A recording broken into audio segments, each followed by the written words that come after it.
Very good morning, everyone. Can you please confirm if the audio and video is clear to everyone? Can you please confirm if the audio and video is clear to everyone? Come on, guys. Can you please confirm?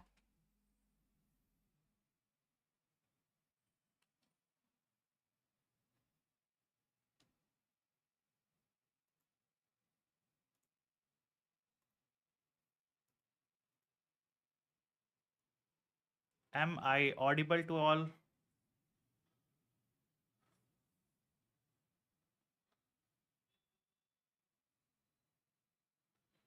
Wonderful. Wonderful. So today, good morning, everyone. So today we will be revising ACCA financial reporting paper. Namaste. Okay. Today we'll be revising ACCA financial reporting paper, and we will be covering these 6 chapters. Okay, which on an overall level covers around 50 plus marks from an exam point of view. Is the volume clear to all? Audio, video clear? Come on, guys, please confirm. Is the audio and video clear to all of you? Okay, now wonderful. Now, so let us revise, and let me tell you, this revision is going to be the most detailed revision ever happening. Okay, it is going to be the most detailed revision wherein I will help you getting the conceptual clarity of all the concepts, the mistake which you could do in the exam. Okay, I will point out all the mistakes which you could have done in the exam as well. Okay, now, so without wasting even a second of your time, let us start the revision of these 6 chapters. Tell me, guys, are you ready? Tell me, guys, come on, all of you. Are you ready?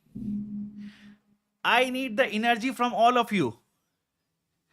It's a Saturday morning and I need the energy from all of you. Come on, guys, come on. One and all. Are you ready? Okay. So now what I expect, yes, it will be fully in English language. Okay, so what I expect is once this session gets over, okay, what you have to do is I will share these notes, right? Then revise these chapters from the notes, so that the 50 marks is fully secured. Your 50 marks is fully secured. And trust me, guys, if you would have revised these chapters on your own, it would have taken around 2 days, and then also you would have not got that level of understanding, that level of clarity. But if you will revise with me, definitely I assure you that these 6 chapters will be your strength areas. Okay, but till be with me till the end of the session. And yes, guys, if you're watching the class and not liking the video, not at all justified, please, guys, come on, like the video, subscribe to the channel. Okay, please do that. Okay, please do that. Chalo, let us start the session without wasting even a second of your time now. First chapter comes group accounting. Now, before starting the revision of group accounting, we need to understand 3 things. Okay, understand. Point number 1, there are 3 financial statements. Okay, financial statement of the parent company, financial statement of the subsidiary company, and the group financial statements, Okay, in the exam, we will be given the individual financial statements of the parent company and the individual financial statements of the subsidiary company, and we will be asked to prepare the consol FS. Okay, so understand that these 3 set of financial statements are separate from each other. Okay, now understand, when the parent company, called as investor, invests in the equity shares of another entity called as investee, okay, this investment can be of 3 types. It can be a normal investment in the scope of financial instruments, that is investment in equity shares. It can be a subsidiary It can be a subsidiary, or it can be an associate, or it can be an associate. Comes the question, how in the exam are we going to evaluate? How in the exam are we going to evaluate that which is the case? How in the exam are we going to evaluate that which is the case? Now understand, if the question says the percentage acquired is more than 50%, if it is more than 50 percentage, then it is a subsidiary. Okay, if the percentage acquired is 20% or more, 20% or more, then it is in case of associate. Okay, if the percentage acquired is less than 20%, then it is a normal investment to be accounted under financial instruments. I believe you are understanding this point. Okay, I believe you are understanding this point. Now understand one more point. Okay, let me add a page and explain one more point to you guys. As I told that the investment can be of three types. Now, if it is a normal investment, guys, I promise that I will be detailed. It will be a detailed revision, and I will fulfill that promise. It will be actually a detailed revision. Normal investment or investment in subsidiary or associate. If it is a normal investment, it has to be accounted at fair value only. Okay, fair valuation through P&L or other comprehensive income as per the provisions of chapter financial instruments. I believe you are understanding this part. Now, if it is a investment in the subsidiary or associate, then it can be accounted for, at either cost, or at fair value, or at equity method, If nothing is specified in the question, we value at cost. Now tell me, this accounting treatment is happening in the books of account of which company? This accounting treatment is happening in the books of account of which company? Parent, investor, the individual financial statements of the investor company. I believe you are understanding this part. Coming to the next point. Okay, now what is the accounting treatment in the FS, individual financial statements of the investee company? No accounting treatment. There will be no accounting treatment in the books of account of the investee company. Why? Because the parent company purchases the shares from the shareholders of investee company, not the investee company. From the shareholders we purchase. Okay, now understand another point is, if the question specifically mentions, guys, these few points are the basic points which student generally ignores. But understand, if the exam asks this question, most of you will not be able to answer if you're not understanding this point. So I sincerely request you, please do understand. Okay, now if the question specifically mentions that subsidiary company has issued its own share, then in that case subsidiary company will account for as bank account debit to equity capital to securities premium. Okay, now what is the accounting treatment in the books of group financial statements? See, understand, when the parent company purchases shares of subsidiary company, parent company records the journal entry as investment account debit to bank. Subsidiary company doesn't account anything for this. But what is the accounting treatment that happens in the Consol FS, Group FS? So in the Group FS, what we do is we recognize net assets of subsidiary. We de-recognize investments, and the difference is called as goodwill or gain on bargain purchase. If it is a goodwill, it is recognized as a non-current asset in the statement of financial position. If it is a gain on bargain purchase, it is recognized as an income in the consol P&L.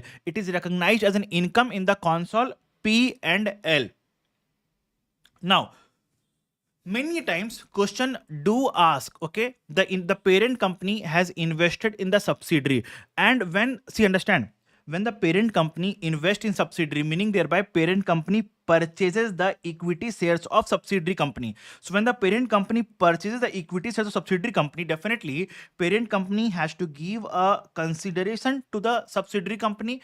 Definitely parent company has to give a consideration to the subsidiary company. Now this consideration can be in multiple forms. This consideration can be in multiple forms. One of the form of the consideration is cash consideration, other is shares exchange, other is deferred consideration, other is contingent consideration. So on an overall basis there are four modes of consideration: cash consideration, share exchange, deferred consideration, contingent consideration.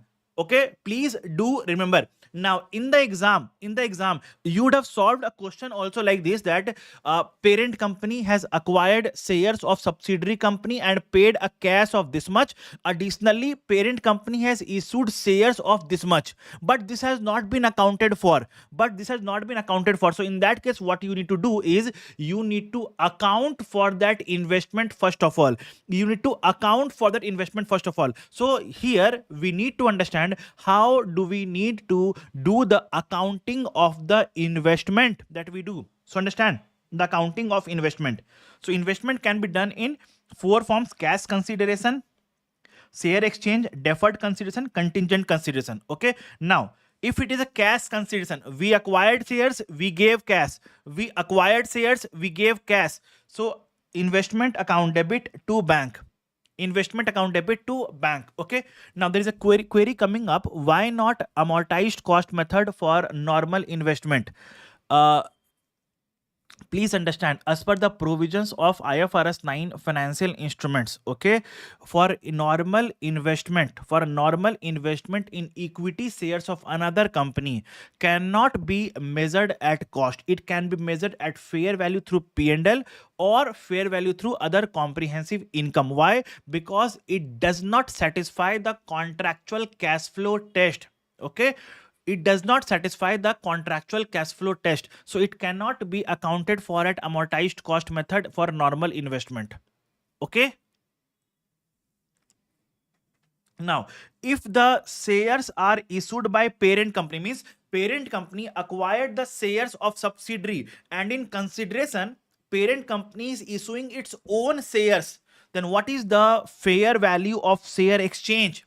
So now here we need to calculate the number of shares issued by parent company multiplied by fair value per share of the parent company. Now understand, many a times what I have seen is students take fair value per share of the subsidiary company. No, take fair value per share of the parent company. I have a question also on this which I'll take up and explain to you, don't worry. Okay, now first of all let me explain all the forms of investment and then I'll explain this with the help of an example as well.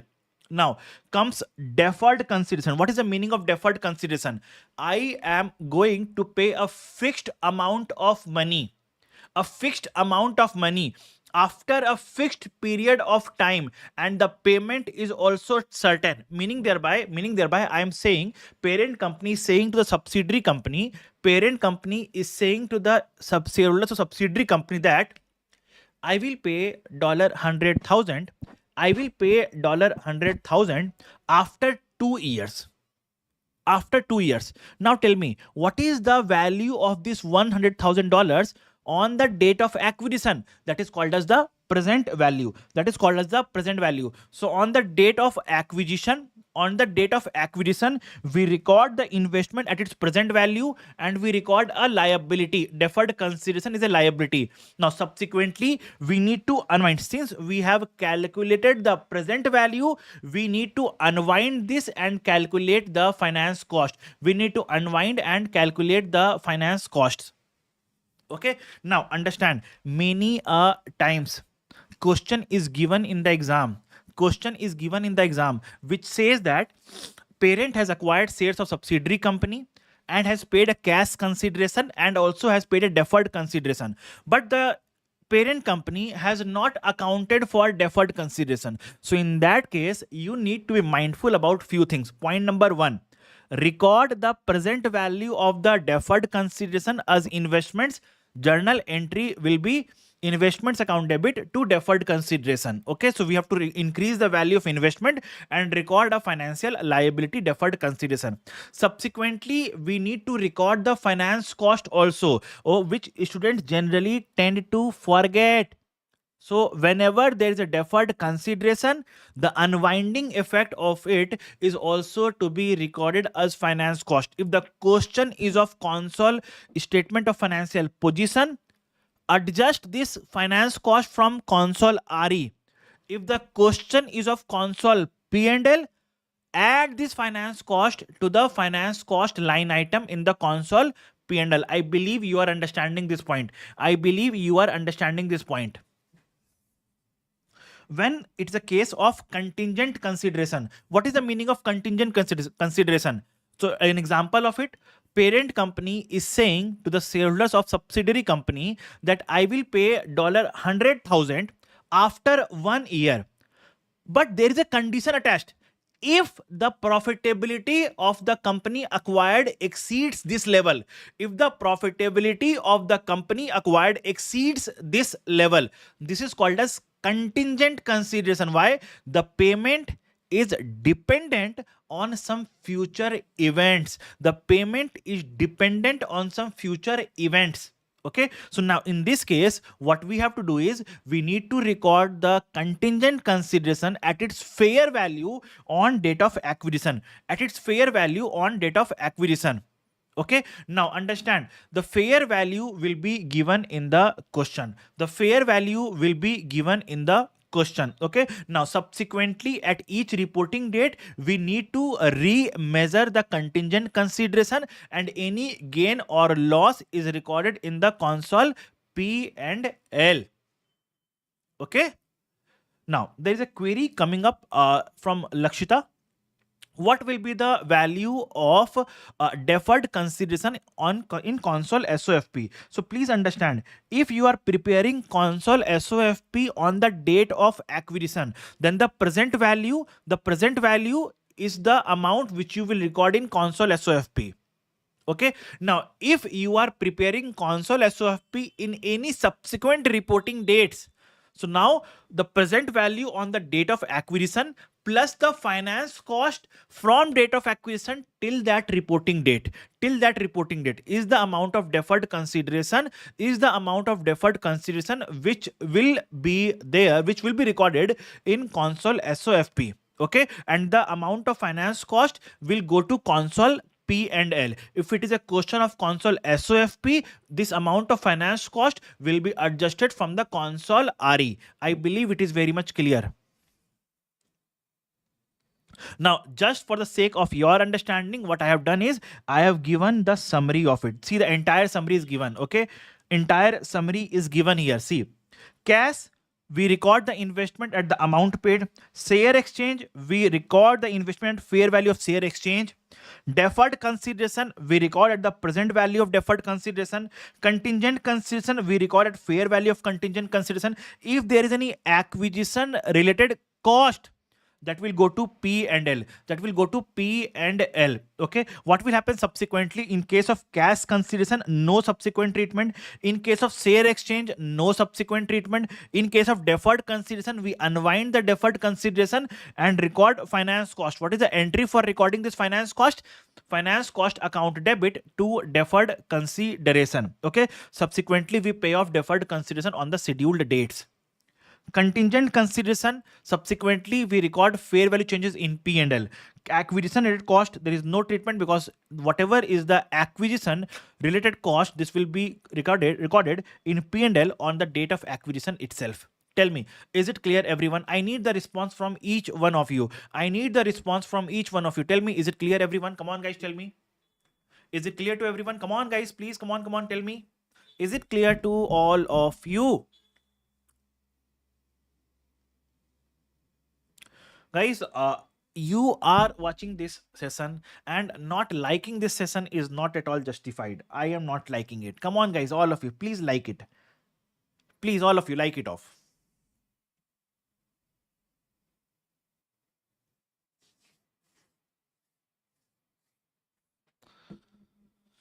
Okay, now if you have understood it, let us solve a question also. Let us solve a question also. On 1st July 2021, A Limited acquired 60,000 shares of B Limited. A Limited acquired 60,000 shares of B Limited, and the total number of shares of B Limited was 100,000 shares. So what is the number of, what is the stake? 60% stake we have acquired. 60% means what? Subsidiary. 60% means what? Subsidiary. Okay, now how much are we paying for cash consideration? We are paying 20 per share acquired. So 20 per share. How many shares we acquired? 60,000 shares. So what is the cash consideration? Now, share exchange is recognized at fair value of share exchange. So what is the number of shares issued by the parent company? What is multiplied by fair value per share of parent company? So question says, parent company issues 3 shares of A Limited for every 5 shares acquired. Now tell me, how many shares did we acquire? 60,000. How many shares are we issuing? 3 shares we are issuing for every 5 share that we acquire. For every 5 shares that we acquire. Now, so this is the number of shares that we are issuing. Okay, multiplied by what is the fair value per share of A Limited, multiplied by 12. This is fair value of share exchange. Cash to be paid after 2 years, $50,000. Now tell me, it is a contingent consideration or a deferred consideration? So it's a fixed amount of money after a fixed period of time, and the payment is also fixed. There is no condition attached, meaning thereby it is a deferred consideration. So we record it at present value of deferred consideration. How much? 50,000 divided by how much? 10%. And when are we paying? After 2 years. So it is 1.1 to the power square. This is the present value of deferred consideration. Now further, A Limited will pay 30,000 in cash after 3 years. Fixed amount of money after a fixed period of time. But there is a condition attached. So it is a contingent consideration. Condition attached, contingent consideration, which we will record at fair value on the date of acquisition. What is the fair value on date of acquisition? What is the date of acquisition? 1st July. So fair value on 1st July is 12,000. So it will be recorded at fair value of contingent consideration is equals to 12,000. So now if you add all, it will be the value of investment. Tell me, is it clear, everyone? Is it clear, everyone? Now let me add a page. Tell me the amounts. Tell me the amounts. 20 into 60,000 comes to 1,200,000. Now 60,000 into 3 by 5 into 12 comes to 432,000. 50,000 divided by 1.1 divided by 1.1 is equals to 41322. Add everything. It is 1,200,000 plus 432,000 plus 41322 plus 12,000.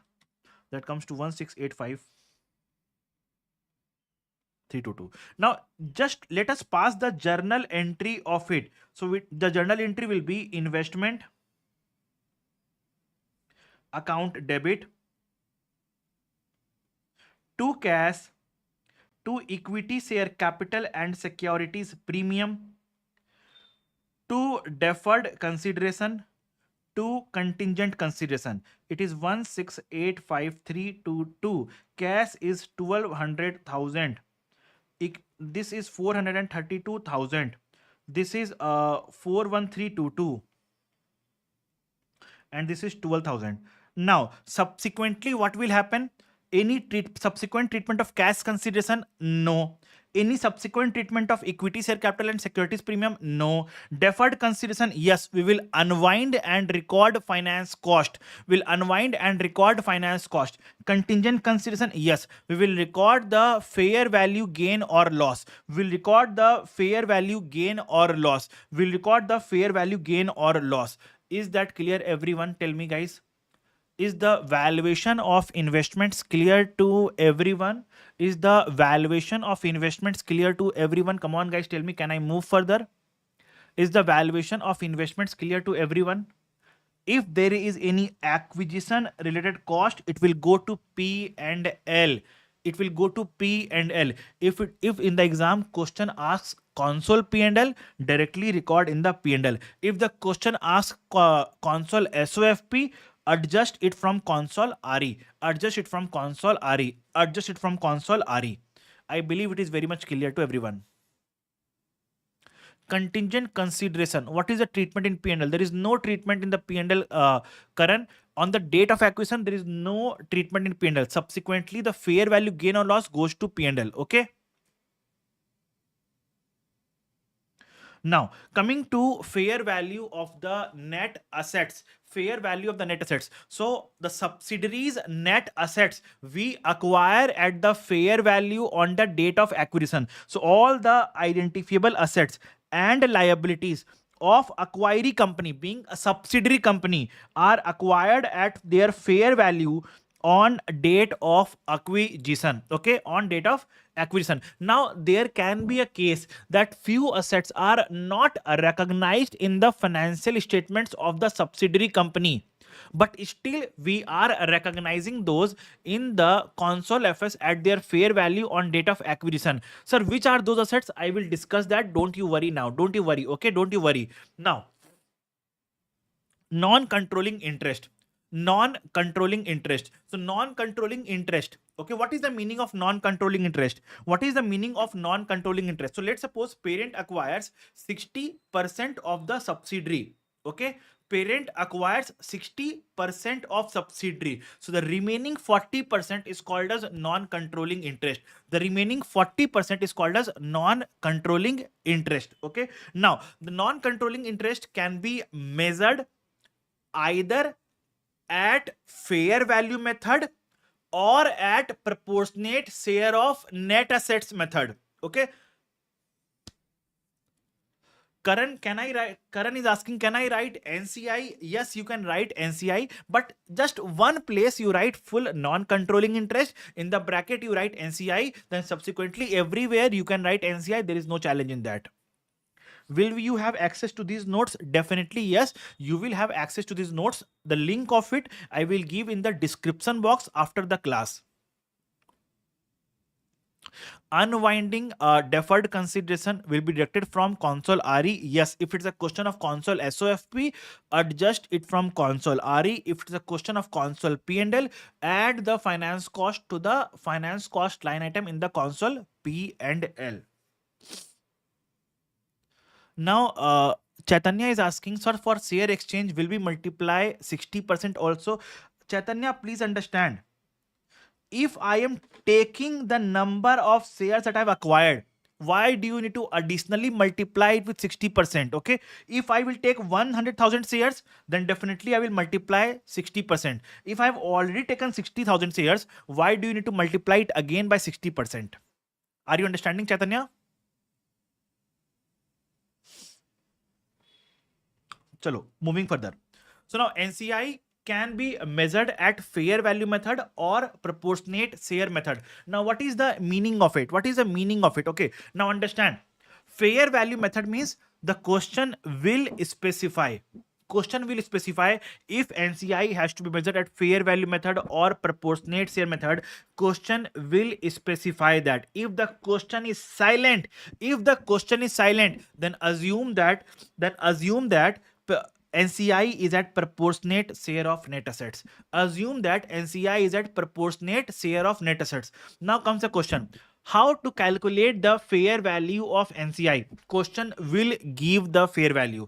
Question will give the fair value. Okay. Now, if the question is not giving the fair value, then what you have to do is you have to assess what is the number of shares held by NCI. What is the number of shares held by NCI multiplied by what is the fair value per share of the subsidiary company? What is the fair value per share of the subsidiary company? Okay, so this is the non-controlling interest. Now comes how to calculate goodwill or gain on bargain purchase. So the formula for calculating the goodwill or gain on bargain purchase is add the investments plus value of NCI on date of acquisition. This NCI can be at fair value method or proportionate share method given in the question. Okay, minus fair value of net assets on the date of acquisition. This gives you the value of goodwill on date of acquisition. Now understand. Now understand one thing here. If it is a goodwill, you will record in the console SOFP, in the console SOFP non-current assets.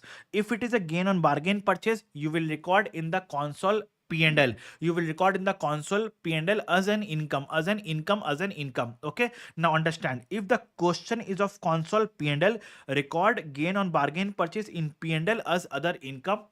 If the question is of console SOFP, then recognize gain on bargain purchase in console retained earnings. Console retained earnings. Is that clear? So in the group FS, what we will do is we will record the assets of subsidiary, we will record the liabilities of subsidiary, we'll record NCI, will de-recognize investments, and the difference will be goodwill or gain on bargain purchase. Goodwill or gain on bargain purchase.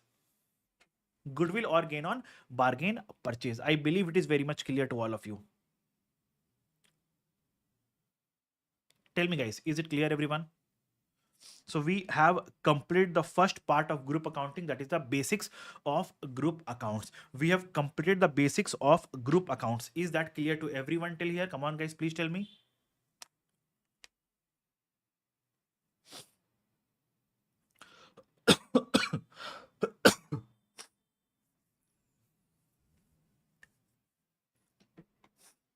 Now, moving on to the next part, that is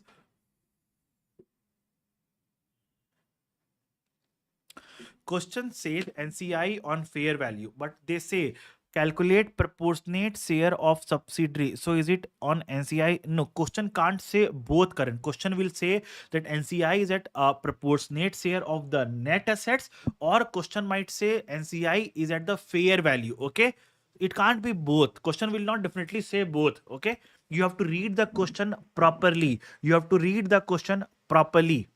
Okay guys, understand, these notes has each and everything, and I can guaranteedly say it has more than the book which you are referring to. I believe you are understanding what I'm saying. Okay, it has more information in the less number of pages. Okay, it has more information in less number of pages and more clear information, direct information. No altu faltu gyan, no altu faltu gyan. Okay, coming to the second part of the group accounting, that is console SOFP. These notes will be available. These notes will be available to you guys. These notes will be available to you guys after the session. The link of which will be given in the description box. The link of which will be given in the description box. Okay. Now, and if you have not liked the video or subscribed to the channel, please do that. Please do that guys. Okay, now coming to the next part, that is console SOFP. Console SOFP. So understand what happens when preparing. So I'll just show you a question. I'll just show you one question of console SOFP and try to highlight the important points where you could make a mistake in the exam. Okay, I'll try to highlight an important point. Just give me a minute please. This is your BPP material.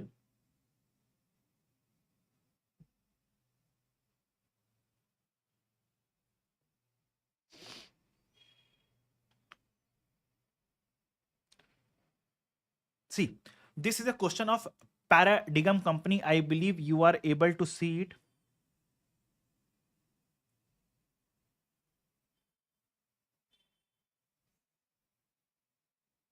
Okay, now just read. Sorry. Now read this question. Paradigm company. On 1st October 2002, Paradigm acquired 75% of Strata company equity shares by means of share exchange of 2 new shares in Paradigm for every 5 acquired shares in Strata. In addition, Paradigm issued shareholders of Strata a $110 loan note for every 100 shares it acquired in Strata. Now read the question.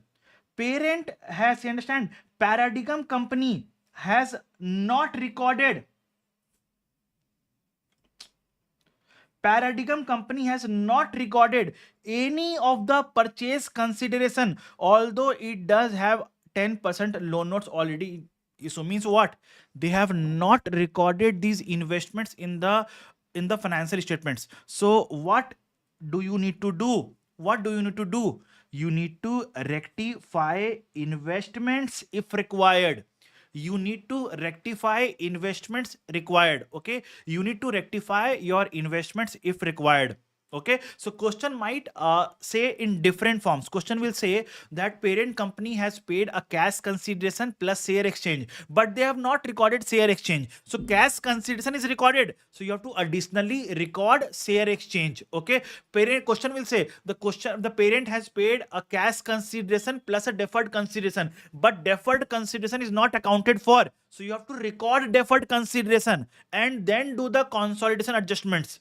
Okay, so you have to be careful when reading the question. You have to be very careful when reading the question. Are you understanding the part? Many a times, okay, many a times I have seen students making mistake while solving the question. Why? Because they have not read the question carefully. Because they have not read the question carefully. So the basic requirement in the exam is read the question patiently. Read the question with patience, high level of patience. Okay, don't get panic. Read the question patience with patience. Okay, now, so whenever you are reading the question, you have to identify first of all these three things. What is the percentage that you acquire?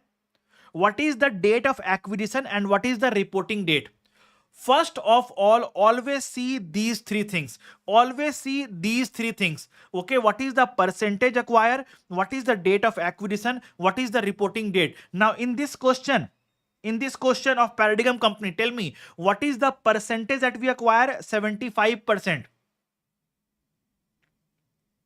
What is the date of acquisition? 1st October 20x2. What is the reporting date? 31st March 20x3. 31st March 20x3. So always make a note of this part. Okay, I have given you the steps also which you have to follow for a question on console SOFP. Now, coming to step number 2, calculate or rectify investments.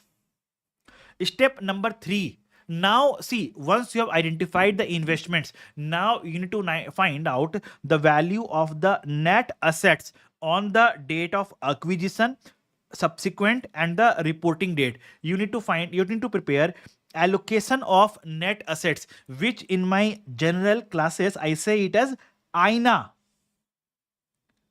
Aina. Aina. Okay, now allocation of identifiable net assets, which distributes the profit to the pre and the post acquisition. Then subsequently you need to prepare what? NCI on date of acquisition. Calculate goodwill on date of acquisition as investments plus NCI minus net assets is your goodwill or gain on bargain purchase. Now step number 6 is at each reporting date you need to calculate goodwill. What will be the difference of goodwill on date of acquisition and reporting date? Will there be any good difference? Tell me guys, come on. I need to know from you. Will there be any difference in the goodwill on date of acquisition and subsequent reporting date? Will there be any difference?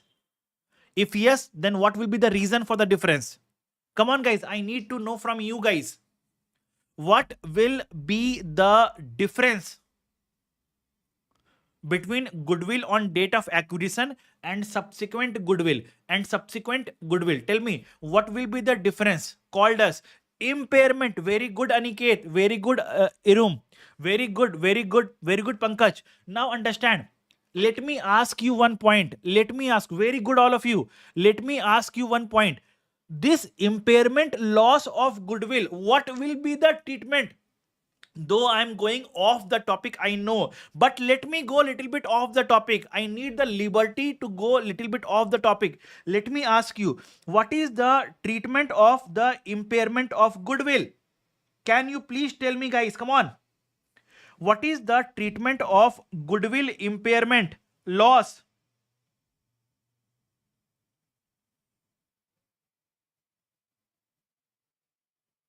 What is the treatment of goodwill impairment loss? Come on, guys, tell me.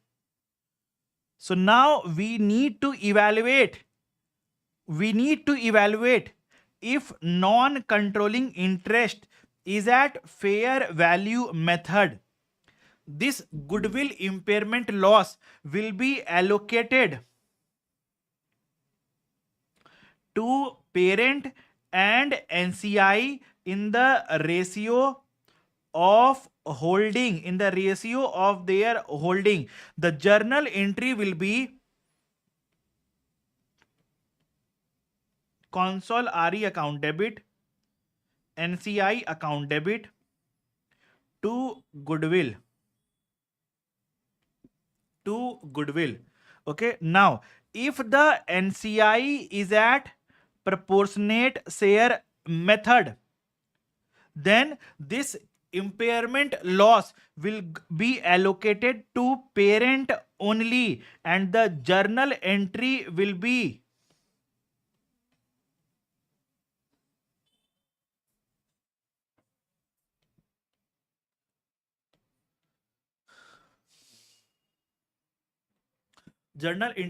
console RE account debit to goodwill. Tell me, are you understanding this part? Is that clear to all of you? Is that clear to all of you?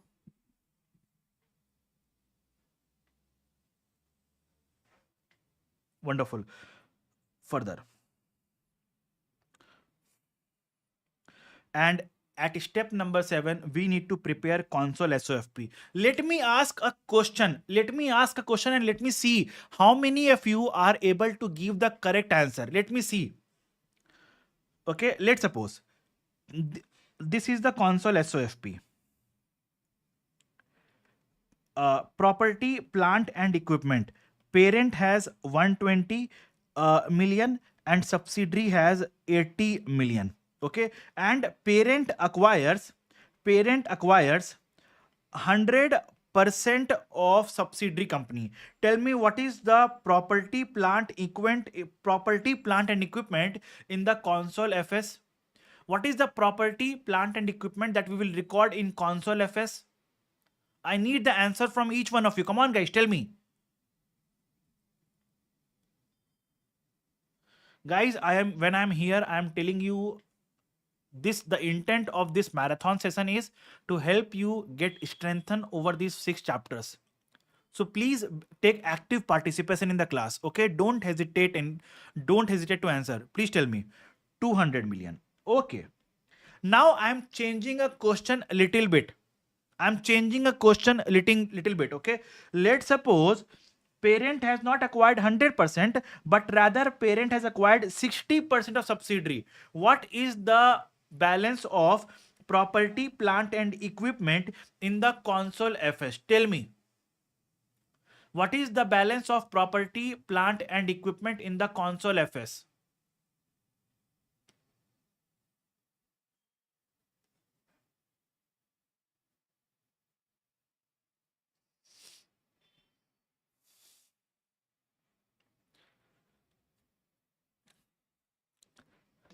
Safa and Prem and Ananya and Ankita. Guys, you are wrong. We are not gonna proportionate this 80 million in any case, whether I have 60%, 80%, 100%, irrespective of it. Very good, Lakshita. You remember this line. I believe you have watched some of my session, any of my session. You have watched any of my session, Lakshita, of group accounting, I believe. This line which you are saying is one of the best line that you are saying. Okay, the answer to the control is either yes or no. It cannot be in a percentage. Parent controls subsidiary. We cannot say that parent controls subsidiary 60%. No. So it will always be 200 million. PPE will be 200 million irrespective of that the parent acquires subsidiary by 60% or by 100% or by 80% or by 90%. Irrespective of that, it will be 200 million only. Are you getting my point? Come on guys, tell me. So now what I have to say, when preparing the console SOFP, what you need to do is parent ka assets plus 100% of net assets of subsidiary, irrespective of the percentage that we have acquired. Further, recognize NCI, for the percentage that we control that, but we don't own. We don't own the remaining percentage. Let's suppose I have acquired 60%. So I don't own for the remaining 40%. For that 40%, I will recognize non-controlling interest. Okay. And then the difference you have to recognize as goodwill or gain on bargain purchase. Are you understanding this part? Tell me, everyone. Are you understanding this part? Tell me, everyone.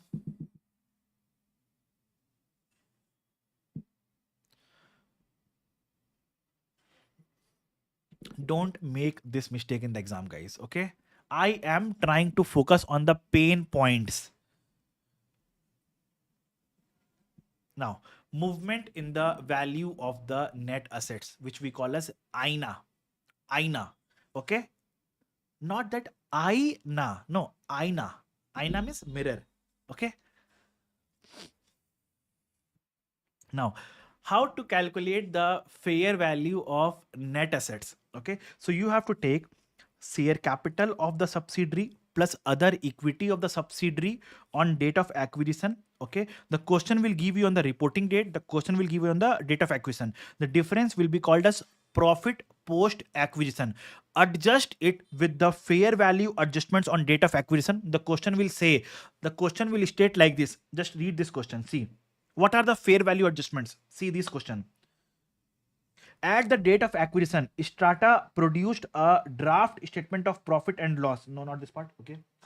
Also on the date of acquisition, Paradigm Company conducted a fair value exercise on the Strata company's net assets, okay, which were equal to the carrying amount, okay, with the exception of an item of plant which had a fair value of 3 million below its carrying amount. So this 3 million is called as the fair value adjustment. This 3 million is called as the fair value adjustment. This 3 million is called as the fair value adjustment. Okay. Now, whenever you do the fair value adjustment, you have to do the consequential fair value adjustment. If you have done the fair value adjustment of the plant, it comes as an excess depreciation. Okay. To give an example. Now, unrealized profit. What is the meaning of unrealized profit? What is the meaning of unrealized profit? Profit earned by parent but not realized within the group, but not realized by the group is called as unrealized profit. I believe you already know the meaning of unrealized profit. I believe you know the meaning of unrealized profit. I believe you know the meaning of unrealized profit. Okay, now when there is an intra-group trading, when there is an intra-group trading between parent and subsidiary, okay, when there is an intra-group trading between parent and subsidiary, there arises a unrealized profit. Now, if the goods were sold by parent to subsidiary, if the goods was sold by parent to subsidiary, who has earned the profit? Parent. So where will we make the adjustment? In the books of parent, means consol retained earnings. Consol retained earnings. Okay. See, now in this chapter, I will talk only from the point of view of consol SOFP. I will talk from the point of view of consol SOFP, assuming the question has asked consol SOFP. Okay. So now, understand, when the parent has sold the goods to subsidiary company, who has earned the profit? Parent company. So from where will we adjust the unrealized profit? From where will we adjust the unrealized profit? from the console RE and inventory. Console RE and inventory. But when the subsidiary has sold the goods to the parent company, who has earned the profit? Subsidiary company. So from where do we need to adjust the unrealized profit? Here. Here we need to adjust. That's why I'm saying unrealized profit subsidiary to parent is adjusted here, but parent to subsidiary is not adjusted here. Why? Because it is adjusted where? In consolidated retained earnings. I believe it is very much clear to all of you. I believe it is very much clear to all of you. Now there is a query coming up. Okay, let me take up the query. We will not record contingent liability in INA on date of acquisition. Understand, if there is a contingent liability of subsidiary, the fair value of which can be estimated. So we have to record those contingent liability on the date of acquisition here. Okay, I will talk about that, Masood. Okay, don't worry. Excess depreciation, or okay, if we have done an fair value adjustment gain, then we have to minus the excess depreciation here. If we have done a fair value adjustment loss, okay, then we have to add the excess depreciation here. Okay, that we discuss in detail, in depth in our classes also, but as of now I'm just giving you the overall understanding of it.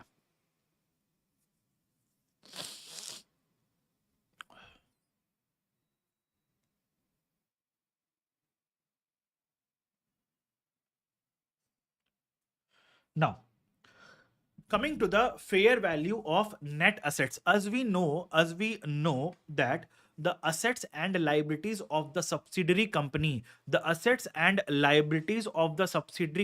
are acquired at fair value on date of acquisition. Okay, now there are certain specific assets which we need to study about. Okay, ideally the general rule is record the assets and liabilities of subsidiary company at the fair value on date of acquisition. Now what are the exceptions? Understand, intangible assets. Okay, see, as per the principles of IAS 38, we do not recognize self-generated intangible assets. For example, customer lists, for example, brand name, we do not recognize in the individual financial statements. But when we are preparing the console FS, the parent company will recognize the customer list, the brand name of the subsidiary company at fair value on date of acquisition. Now, following the principles of IAS 38,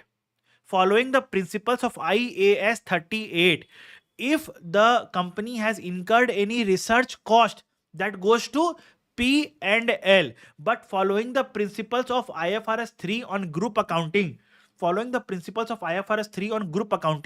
states, if the subsidiary company has incurred any research costs prior to date of acquisition, before date of acquisition, and that research has some value to the parent company, then those research costs will also be recorded in the SOFP of the parent company, in the SOFP of the group company at its fair value on date of acquisition. Okay, now contingent liability. So following the principles of IAS 37, that is provisions, contingent liabilities and contingent assets, following the principles of IAS 37, are we required to recognize a contingent liability? No, we just disclose the contingent liability. But following the principles of group accounting, we are required to recognize the contingent liability at its fair value on date of acquisition. Okay, now one more.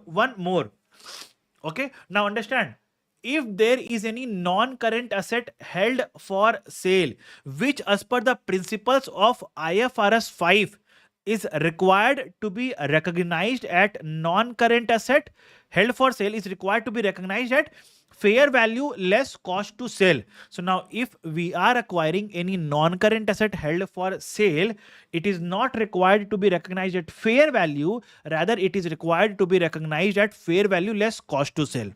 Okay, these are few things which you need to keep in mind always. Okay, which you need to keep in mind always. So what are the things which you need to recognize? Customer list will be required to be recognized at fair value on date of acquisition. Brand name at fair value on date of acquisition. Research cost, if the research has some value to the parent company, is required to be recognized at fair value on date of acquisition. Contingent liability is required to be recognized at fair value on date of acquisition. Non-current asset held for sale is required to be recognized at fair value less cost to sell on date of acquisition. Okay. Mr. Top Moment. Okay, you have a query in mid-year acquisition. Don't you worry. I have taken up the mid-year acquisition case separately. See here, mid-year acquisition. I have taken it up separately. So when I am taking it up, I will discuss your query also. Okay. Till then, please park your query. Tell me, guys, is it clear now, everyone? Is it clear now, everyone? Is the allocation of net assets clear to everyone? Is the allocation of net assets clear to everyone? Come on, guys, tell me.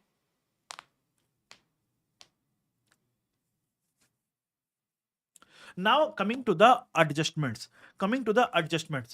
First adjustment is fair value adjustment. So we have to do the fair value adjustment on date of acquisition. Its consequential impact will be done in the post acquisition. Okay, so let's suppose if it is a plant, so we have to do the fair value adjustment on date of acquisition. Its excess depreciation will be given in the post part. Okay, now Karan, your query is from console P&L. So when I'm reaching console P&L part, I will take up your query. Sir, customer list is an expense or an asset? It's an asset. It's an asset. If recognized in the financial statements, it's an asset, hers. Okay, now if we are talking about inventory, trade receivables or trade payables, okay, if there is any fair value adjustment on date of acquisition, recognize that on the date of acquisition. Subsequently, if these are settled means if the inventory is sold, trade payables are settled, or trade receivables are realized, then to the extent they are settled, reverse the fair value adjustment in the post part. To give an example, let's suppose we have done a fair value adjustment of inventory. Okay, we have done a fair value adjustment of inventory. Subsequent to the date of acquisition, question says that the inventory got sold. Then we are required to reverse the fair value adjustment in the post part. Reverse the fair value adjustment in the post part to the extent inventory is sold. If only 60% inventory got sold, we have to reverse the fair value adjustment to the extent of 60%. Okay, if only 20% inventory is sold, we are required to reverse the fair value adjustment to the extent of 20% in the post part. Okay, now coming to intra group trading. What is the treatment of intra group trading? So first of all, you have to calculate the unrealized profit.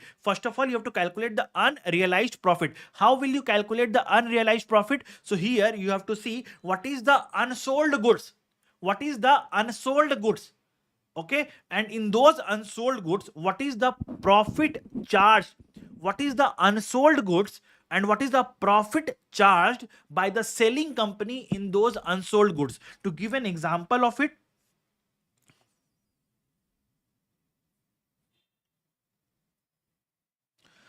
let's suppose parent has sold to subsidiary goods costing 100,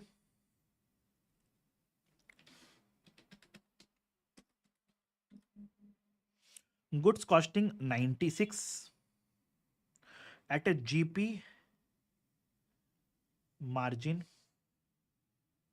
of 20%. Selling price is 120. Okay, now selling price is 120. Understand? Now subsidiary sold 80% goods, 20% is unsold. 20% is unsold, not 20%. Let us make it different percentage. 60% and 40%. 40% is unsold. 40% of these goods are unsold. So how much is unsold? How much is unsold? 120 ka 40% is unsold. That is 48 is unsold. Now comes the question. What is the profit charged by the selling company in these unsold goods? So that's 48 multiplied by 20% is 9.6. 48 ka 20% is 9.6 is the unrealized profit. Is the unrealized profit. Is the unrealized profit. Now comes the question. Now comes the question. What is the treatment of this unrealized profit? So now we have to see who has sold to whom. Parent has sold to the subsidiary company. So journal entry will be equals to consol RE account debit. Why? Because who has recognized this profit? Parent company. Who has recognized this profit? Parent company. Okay, so we have to reverse the profits of the parent company and we have to reverse the inventory. To inventory 9.6, 9.6. Okay, now if the same scenario, but subsidiary would have sold to parent, then what would have been the journal entry? If subsidiary company would have sold to the parent company, then what would have been the journal entry? So in that case, the journal entry will be equals to, entry will be equals to post acquisition profits account debit to inventory. To inventory 9.6, 9.6. Is that clear, everyone? Is that clear, everyone? Tell me. Unrealized profit part, is that clear to everyone? Okay, now intra-group transfer of non-current assets. Intra-group transfer of non-current assets. So let me explain this also with the help of an example. Let's suppose parent company sold it to subsidiary company. Parent company had an asset of 100. Okay, sold for 120. Sold for 120. So now subsidiary company in the individual FS of subsidiary company will recognize the asset at 120. The life of the asset is 10 years. So now what will happen? Now what will happen? Tell me. On date of acquisition, we will say, so here you have to understand, you have to do three things. For transfer of non-current assets at a profit, you have to do three things. Tell me. Reverse profit earned by selling company, reverse excess depreciation charged by buyer, okay, reduce value of non-current asset by net amount. Net amount. Now tell me, on date of acquisition, sorry, on date of transfer, when I say on date of transfer of non-current asset, on date of transfer of non-current asset, tell me how much profit that the parent earns? 20. So entry will be, we have to reverse the profit of parent company, that is consol RE account debit. How much? 20. Now on date of transfer, tell me subsidiary company charge any depreciation? No. So do we need to reverse any depreciation? No. So entry will be equals to non-current asset. To non-current asset 20. Now at year end 1 from date of transfer. At year end 1 from date of transfer. Now tell me what is the profit earned by the parent company? 20. So we have to reverse consol RE by 20. Now what is the excess depreciation charged by subsidiary company? Tell me. Ideally subsidiary company should have charged depreciation of 100 by 10 is 10. But subsidiary company charging depreciation of 120 by 10 is 12. So what is the excess depreciation which the subsidiary company is charging? 2. So we have to reverse that. Reversing that means to post acquisition profit. To post acquisition profit means reversal of excess depreciation, means reversal of expense, means increasing of the profits of subsidiary by 2, and the net amount is to non-current asset 18. To non-current asset 18. Okay, are you understanding it? Are you understanding it? See, this is what I have written here. If it's an intra-group transfer of non-current asset, if the parent has transferred to subsidiary, I will do reverse the profits of parent. I will reverse excess depreciation. The net impact goes to non-current asset. Now, if subsidiary has transferred to parent, so I will reverse the profit of subsidiary. I will reverse excess depreciation of parent. The net impact will go to non-current asset. I believe it is clear, everyone. Okay. If it's an intra-group loan, then what will happen? Meaning thereby parent has given a loan to subsidiary company, or subsidiary company has given a loan to the parent company. So what will happen? We will knock off the loan receivable and loan payable. We'll knock off the loan receivable and loan payable. Plus we will also knock off the finance income with the finance cost. We'll knock off the finance income with the finance costs. Now, this is a very important point. Contra adjustments. I have seen students struggling here. Contra adjustments. Okay. Now understand. I am taking up 4 cases. Though I have explained here, but still let me take it up 4 cases. Normal. Okay. Parent company is saying a trade receivable. Subsidiary company is saying a trade payable. 100, 100. So what will we do? We'll knock off trade, we will reduce trade receivable by 100, we'll reduce trade payable by 100. It's a normal case. I believe it is very much clear. Normal contra is clear, everyone. Normal contra is clear, everyone. Tell me, guys, come on. Normal contra is clear to everyone. Come on, guys, come on, tell me. Is normal contra clear to everyone? Guys, this is a very important point. Come on, guys, please tell me. Is this clear to everyone? Is the normal contra clear to everyone?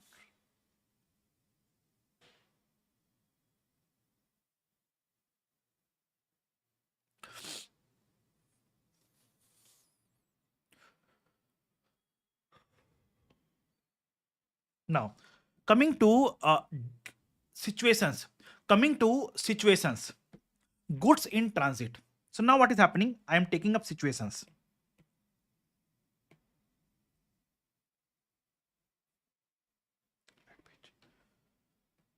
Case A. Parent, subsidiary. Now parent has sent goods to subsidiary. Goods of $30.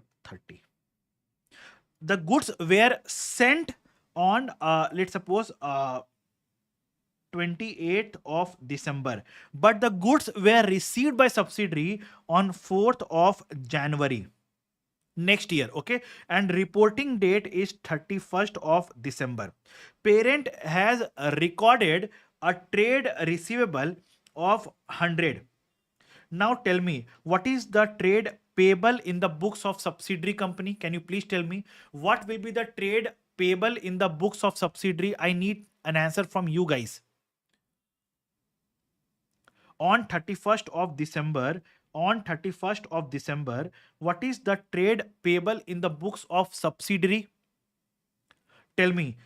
Subsidiary company would have received these goods on 31st December. No, not received. So it will be 70. Now comes the question. Very good, Lakshita. Very good. Now comes the question. How will we do the contra adjustments in the consol SOFP? How will we do the contra adjustment in the consol SOFP? So always remember, trade receivable, trade payable. Whatever is the amount, reduce it. So reduce trade receivable by 100, reduce trade payable by 70. Is that clear? Now, these goods of 30, is it recorded in the books of parent? No, because parent has sold. Is it recorded in the books of subsidiary? No. Why? Because subsidiary has not received. So what we will do? You will add GIT of 30. Tell me, is the SOFP getting tallied? Is the SOFP getting tallied? So net impact of 70, net impact of 70. SOFP getting tallied, thumbs up. Come on guys, tell me, is it clear everyone? Is it getting clear everyone? So now, do you want to know a general rule? Do you want to know the basic rule of Contra?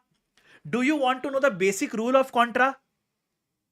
The basic rule is whatever is the amount recognized in the respective books, eliminate that. Whatever is the amount recorded, eliminate that.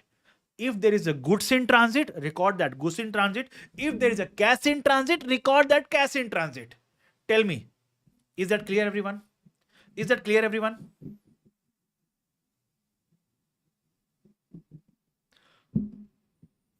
Let me take up one more case and explain it to you. Case B. Parent subsidiary. Subsidiary had recorded a trade payable of 70 and subsidiary has sent cash to parent. Cash of how much? 30. The cash was sent on 30th of December but was received by parent on 4th of January. Tell me, what is the trade receivable in the books of parent? What is the trade receivable in the books of parent? What is the trade receivable in the books of parent?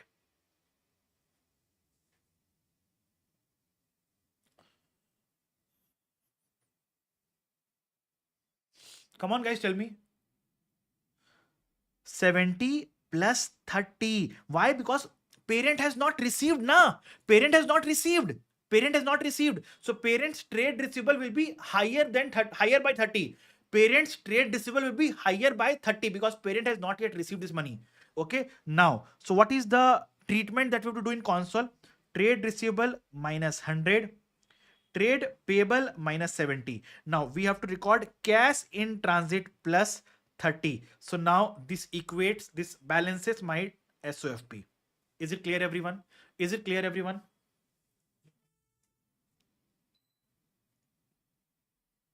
Now, chalo, done. So contra adjustments done. Now for dividend paid by subsidiary company. Dividend paid by subsidiary company. How are we going to understand this one? Understand. So parent, understand, tell me one thing. Understand this part. Very important, very important, very important. If the subsidiary company has paid a dividend, if the subsidiary company has paid a dividend, then what happens?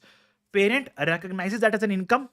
Parent recognizes that as an dividend income. Now tell me, when the parent and subsidiary are becoming one and preparing a console FS, can we record an income from each other?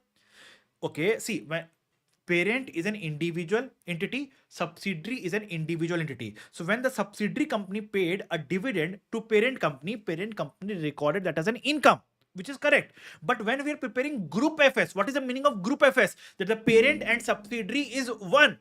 Can I record income? Meaning thereby, let's suppose in this pocket, in the pocket of my trousers, okay, I have kept 100 rupees. So I will take that out and I will keep in my pocket here. Will I record income? Will I record an income? No, I will not record an income. But parent has recorded an income. So we have to reverse the console RE. We have to reverse the console RE by the amount of dividend received from the parent company.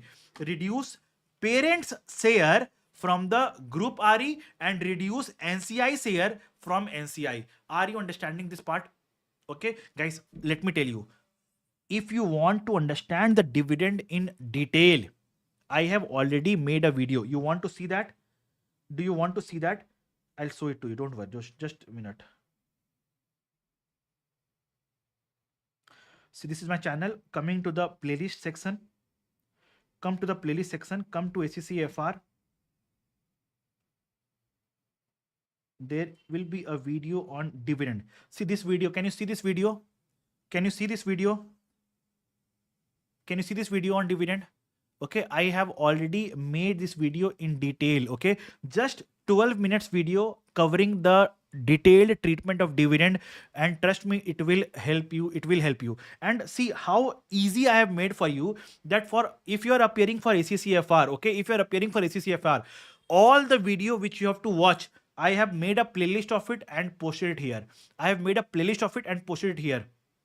Okay, so whatever video, see, and it has lot many things here. See that FR ka theory, super 30 questions of section A and section B. Okay, then right order of attempting a question in the exam, treatment of other comprehensive income, which is again a very important point. Okay, then top 10 mistakes of the group accounting part.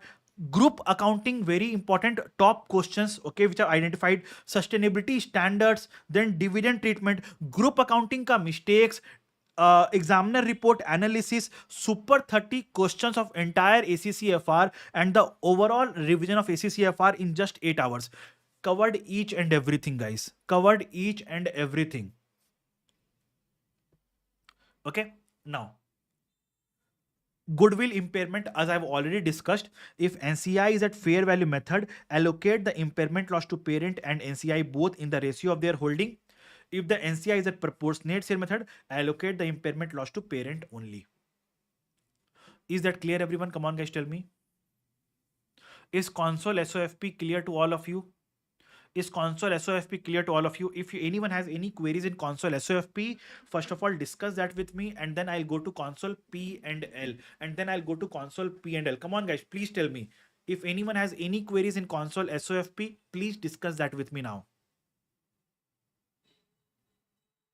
Guys, see how much time it takes. I don't consider that, okay? Even if it takes me 7 hours, 8 hours, whatever it takes, okay? I have come here to help you in the revision of these 6 chapters: group accounting, financial instruments, leases, revenue, income taxes. Okay, now whatever it takes, I will definitely ensure that your these 6 chapters should be completed fully by the end of this marathon, and you have to participate actively with me. Tell me, guys, can I move on to console P&L? Can I move on to console P&L? Revaluation surplus of subsidiary in net assets. If there is a, understand Lakshita, if there is a revaluation gain of the non-current assets of subsidiary post date of acquisition, then yes, we need to consider that. We need to consider that, okay, in the console P&L other comprehensive income part. But trust me, but understand that I will not recommend you taking the revaluation surplus in the INA. In the INA, no. Why? Because if you do, if you take it to INA, what will happen, you know? Simply what we do is, whatever is the post acquisition profits of INA, we take a portion to console RE and we take a portion to NCI. Taking a portion to NCI is not a challenge, but when you take a portion to RE, that is a challenge. Can we record revaluation gain in RE? No, it has to be recorded in revaluation surplus. Okay, it has to be recorded in revaluation surplus. So never take the post acquisition revaluation gain or loss of subsidiary in the INA. Treat it separately. Treat it separately. Treat it separately.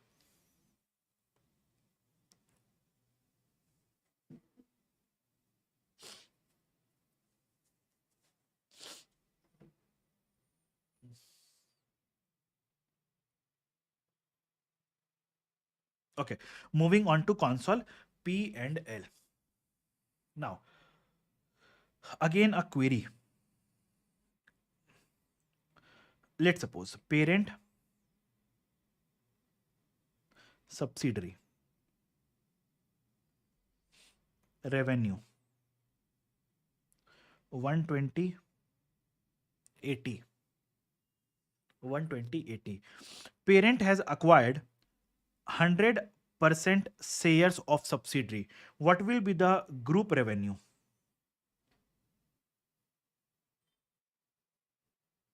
Tell me, guys, what will be the group revenue? Come on, tell me. What will be my group revenue? Revenue in the group P&L. Revenue in the group P&L. 200. Very good. Very good. Let's suppose parent acquired not 100%, but parent acquired 60% of subsidiary. Then what will be the revenue in group P&L? Then what will be the revenue in group P&L? What will be the revenue in the group P&L? What will be the revenue in the group P&L?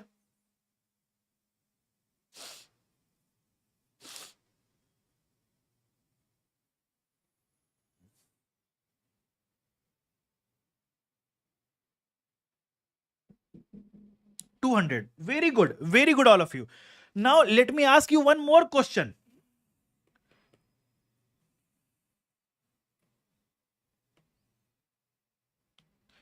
This is year ended, financial year ended 31st March 25. Okay. Financial year ended 31st March 25. Parent and subsidiary.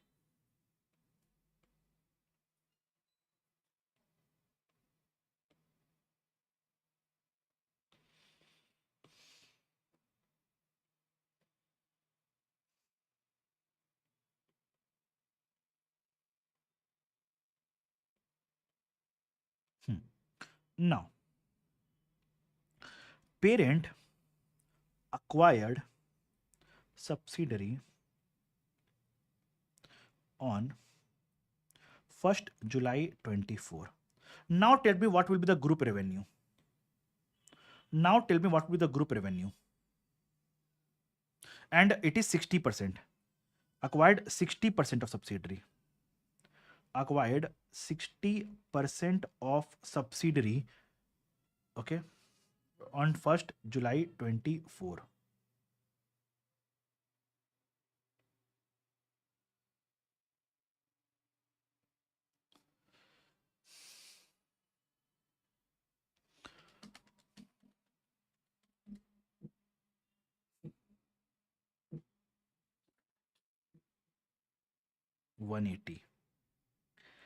$180. Are you understanding the logic? Are you understanding the logic, guys? See, that's what I have written here. Whenever you are preparing the console P&L, you need to take the entire amount of parent plus subsidiary into time adjustment, but do not multiply it with holding percentage. Tell me, are you understanding this part? Because most of you make mistake here itself. Tell me, is that clear? Is that clear, everyone? Those who are saying 160, my dear friend, you are doing 6 by 12, okay? Which is wrong. You have to do 9 by 12. 9 months is the post period. Very good, Hers. Very good, Hers. Query is coming from Malik. Sir, inventory fair value adjustment. If some inventory is unsold, please tell what adjustment we have to make in console P&L. I'll explain. Don't worry, Malik. Okay. Okay. To explain the query of Malik, I need to go back to console SOFP. Will you please allow me? For a moment, will you please allow me? Just a moment. Before I start console P&L, let me go back to console P&L, console SOFP and explain the query of Malik. Add page. So for inventory, there are two type of adjustment that happens. One is the fair value adjustment and one is the URP adjustment, unrealized profit adjustment. Understand both of these. Fair value adjustment happens on date of acquisition. And in the post part, we reverse fair value adjustment on inventory. We reverse fair value adjustment to the extent inventory is sold. I explain the detailed logic of this in my regular classes, but to understand, Due to time constraints, I won't be able to go into the depth of it and explain the entire logic of it. Considering it is a revision class, I'm just explaining what should be the treatment. Okay, reverse the fair value adjustment to the extent inventory is sold post acquisition. Okay, now what happens in the unrealized profit? Is there any treatment on date of acquisition? No treatment on date of acquisition. In the post acquisition, okay, whatever is the intra group trading between parent and subsidiary, to the extent, okay, to the extent inventory is unsold, we do the URP adjustment. Now, if the parent has sold to subsidiary, the treatment that we do is consol RE account debit to inventory. If the subsidiary has sold to parent, we do post acquisition profits account debit to inventory. This is what I can explain.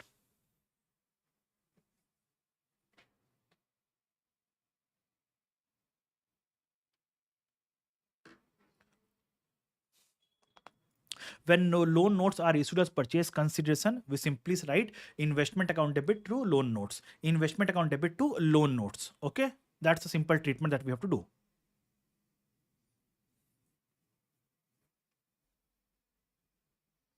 I believe it is clear, everyone. Moving on to console P and L. Please explain drafted P and L also. Krishna, whatever is possible, whatever to the extent is possible, definitely I'll do everything. Okay. Now, coming to console P and L.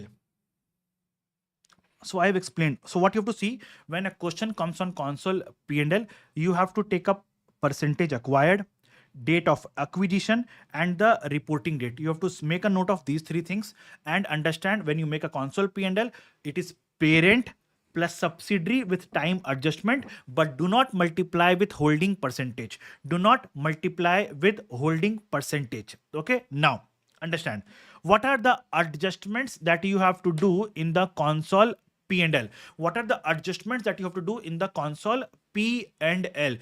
Adjustment number one, fair value adjustment. Tell me, fair value adjustment happens on date of acquisition. Are we required to do the fair value adjustment in console P&L? No, but whatever is the excess depreciation of fair value adjustment, we have to record that excess depreciation in the console P&L. Okay. Now, intra-group trading. If there is an intra-group trading, so what we have to do, whatever is the full amount of intra-group trading, we have to reverse from the revenue and cost of sales. And whatever is the amount of unrealized profit,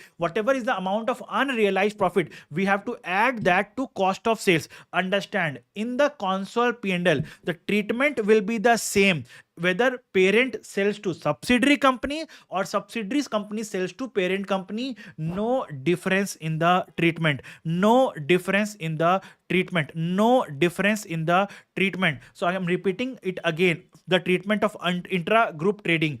Whatever is the full amount of intra-group trading, full amount. I'm not showing unsold amount. I'm saying full amount of intra-group trading has to be removed from revenue and cost of sales. Now, whatever is the unrealized profit on unsold goods has to be added to cost of sales. Okay. Now, intra-group transfer of non-current assets. Okay.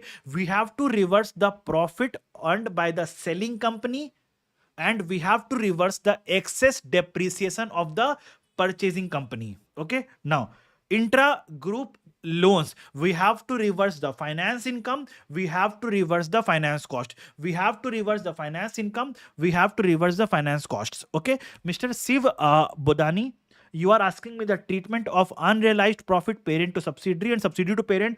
I think I have explained in detail here also and previously also I explained. Okay.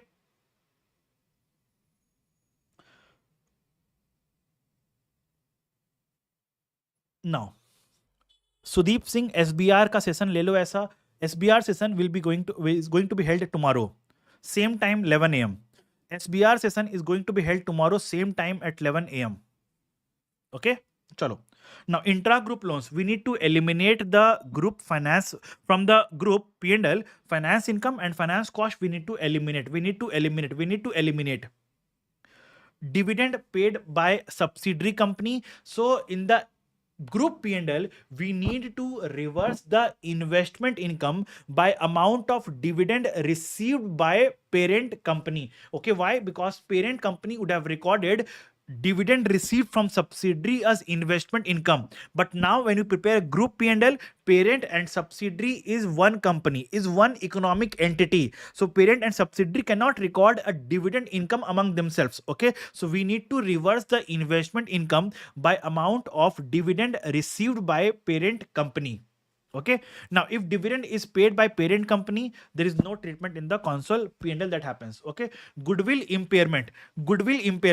Add the entire amount of goodwill impairment in the admin expense or cost of sales as the question says. If question says that goodwill impairment has to be recorded in cost of sales, record that in cost of sales. If question is silent, record that in admin expense. Okay, now understand one point here.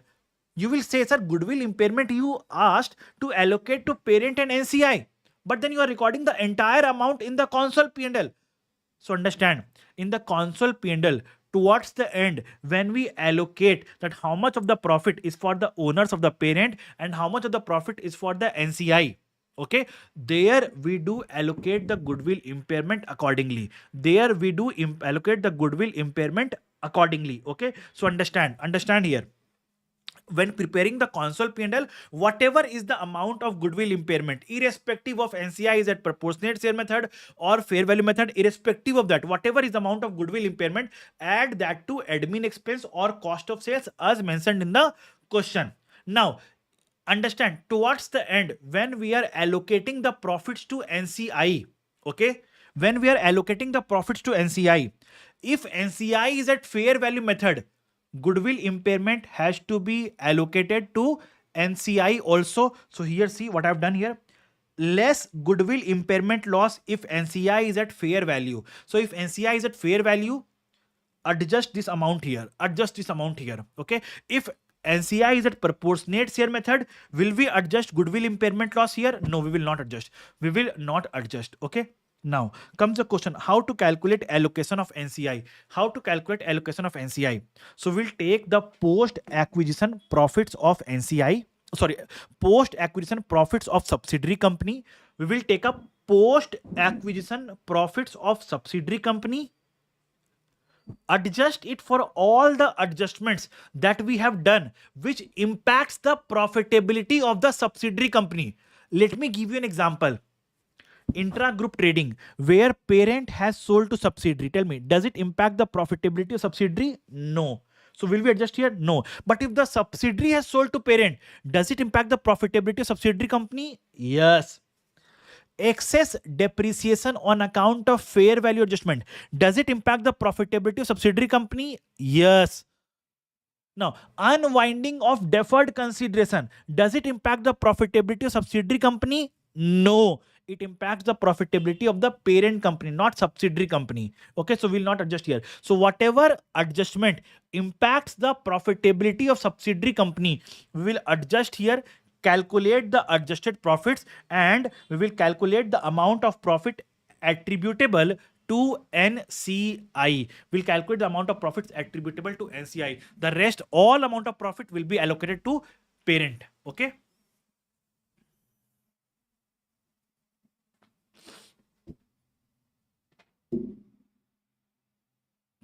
Chalo.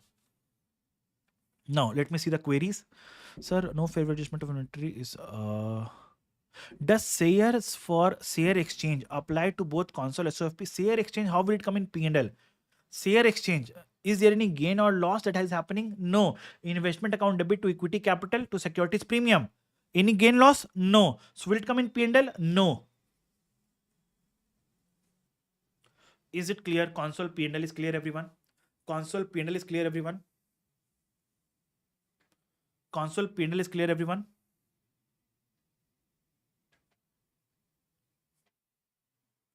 Sir, no fair value adjustment of inventory is made in console P&L. No, fair value adjustment was done on date of acquisition. Okay, it doesn't impact console P&L. Guys, one important point, which you need to be careful, which you need to be careful, which you need to be careful. Understand? Let's suppose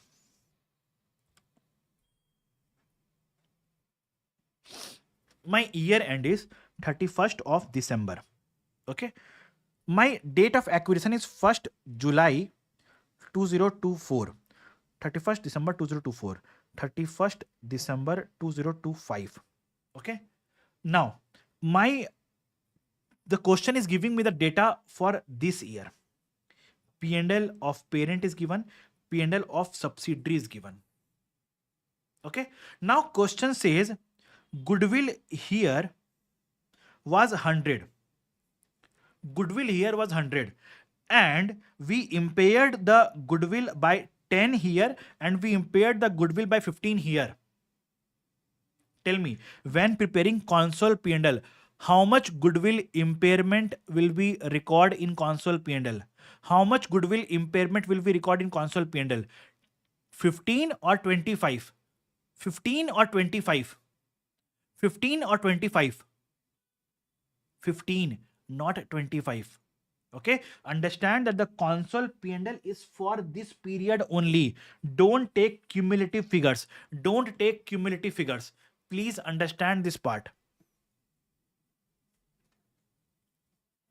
Is it clear? Very good. Coming to mid-year acquisitions. Coming to mid-year acquisition. If the question, so understand, in case of mid-year acquisition, we need to do time adjustment. We need to do time adjustment. We need to do time adjustment. So now understand, what is the meaning of time adjustment? What is the meaning of time adjustment? So let's suppose, understand here. If the question says, understand guys, please understand.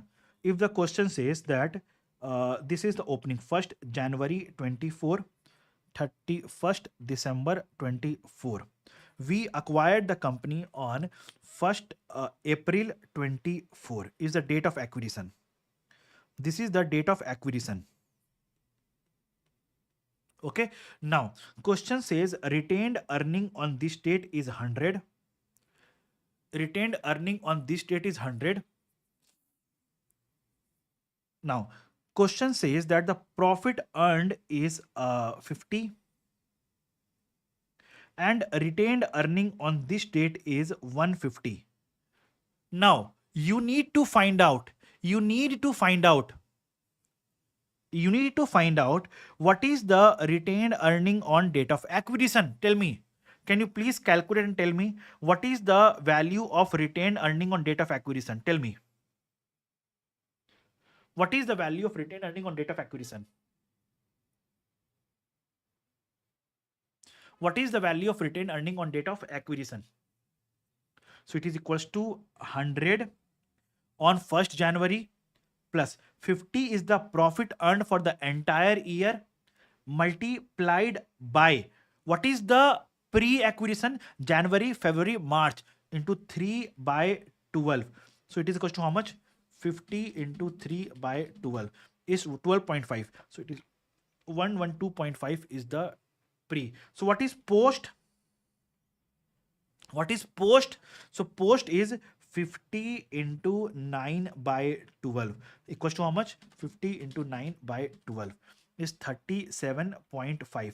Now this figure of 112.5 will be helpful in calculating what? Goodwill. And this figure of 37.5 will be allocated to parent and NCI in the ratio of their holding. In the ratio of their holding. Is that clear, everyone? Is that clear, everyone?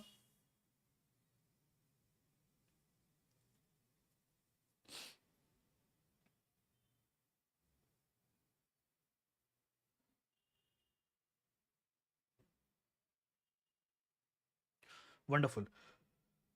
Now comes acquisition and disposals. Now comes acquisition and disposals.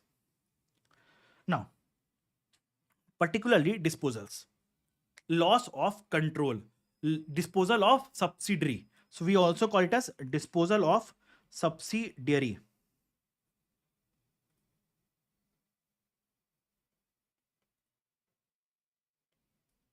Disposal of subsidiary. Okay, now understand here. Malik, it doesn't matter. It is a mid-year disposal or any year disposal. Okay, so just need to understand the concept of disposal. If you understand the concept of disposal, you can solve any question. Okay, understand. In this question, in these questions, what I have identified, students are struggling.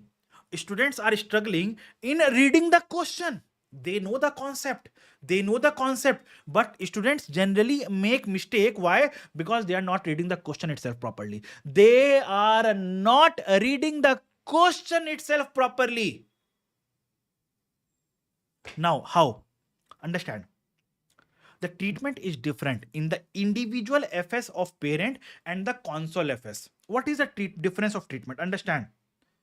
If the question asks you, I'm explaining both the treatment, okay? If the question asks you treatment in individual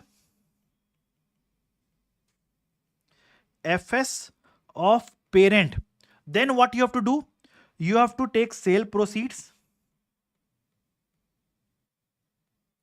minus proportionate share of cost of investment. The difference is called as P and L. Difference goes to P and L. But if the question asks, calculate the gain or loss in consolidated financial statements, then what we have to do? It is sale proceeds plus investments retained, if we have retained any investments at fair value, plus value of NCI on disposal date, minus net assets on disposal date, minus goodwill on disposal date.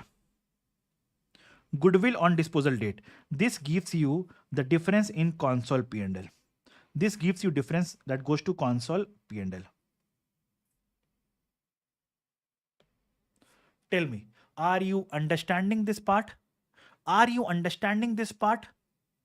The journal entry, if you want to know the journal entry, I can write journal entry also. The journal entry of this is bank account debit to investments to P&L. Simple. The journal entry of in console FS is bank account debit, investments retained account debit at fair value, NCI account debit to net assets to goodwill to P&L. Are you understanding it? Come on guys, tell me. Are you understanding it? Come on guys, tell me. Tell me guys, come on please. Okay, now understand the treatment in the console FS. Tell me, when we acquire the subsidiary, what do we do? Tell me. Whenever we acquire subsidiary, tell me what do we do? We recognize net assets, we recognize NCI, we recognize goodwill, we de-recognize investments, and the difference is called as goodwill or gain on bargain purchase. Okay, difference is called as goodwill or gain on bargain purchase. Now, when we are disposing of the subsidiary, we have to do just the reverse of it. We have to do just the reverse of it. Now, what is? So, in earlier, on acquisition, we recognized net assets, we recognized NCI. So now on disposal, we will de-recognize net assets, we'll de-recognize NCI. There we recognized goodwill, here we are de-recognizing goodwill. Okay, we are recognizing the sale proceeds and we are recognizing the gain or loss on disposal.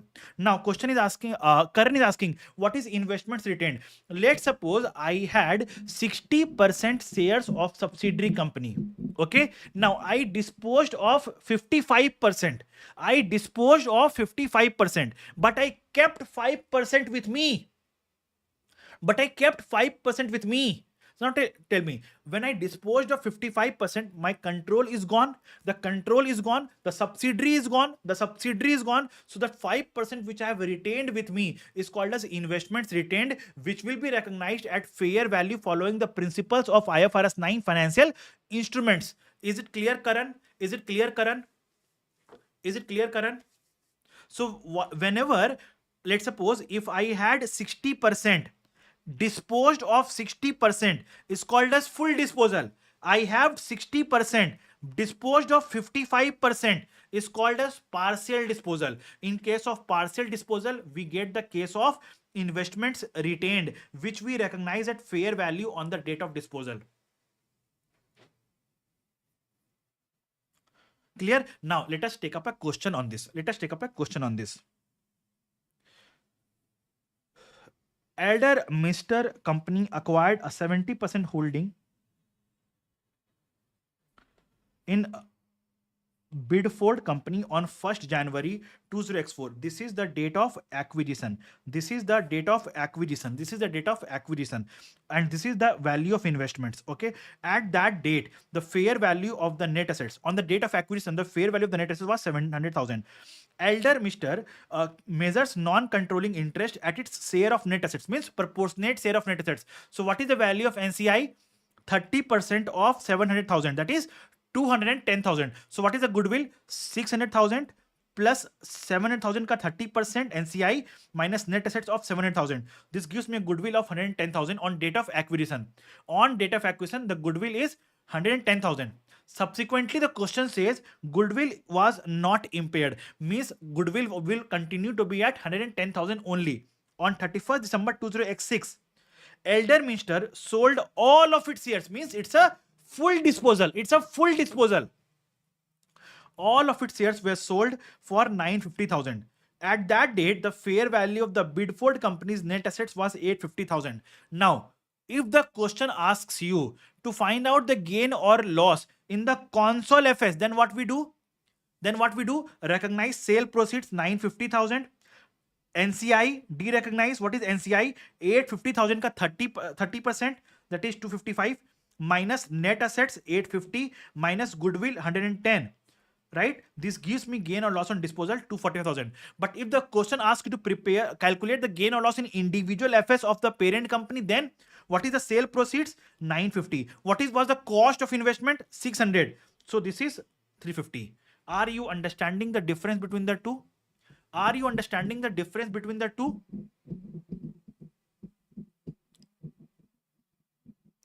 Come on, guys, tell me, are you understanding the difference between the two?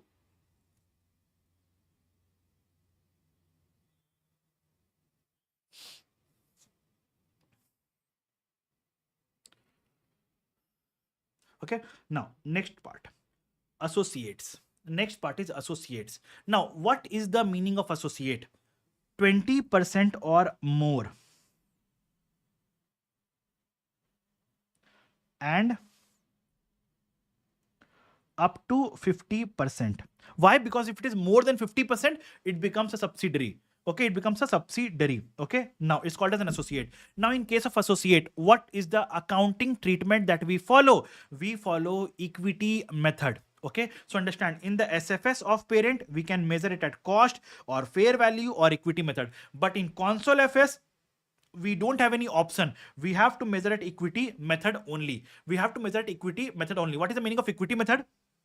Investments at cost plus share of profit plus minus dividend by associate minus impairment of investment minus unrealized profit Now understand everything happens at its share. So understand, let's suppose I'll take up an example and explain it to you guys.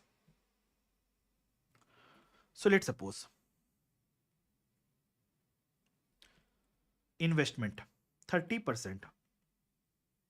Okay, cost 100,000. Net assets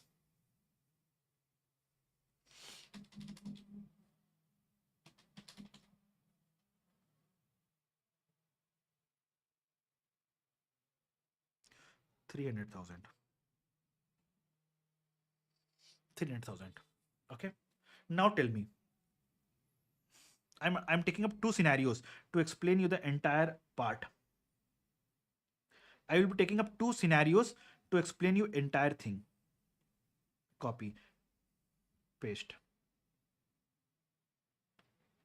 Net assets will be 400,000 here.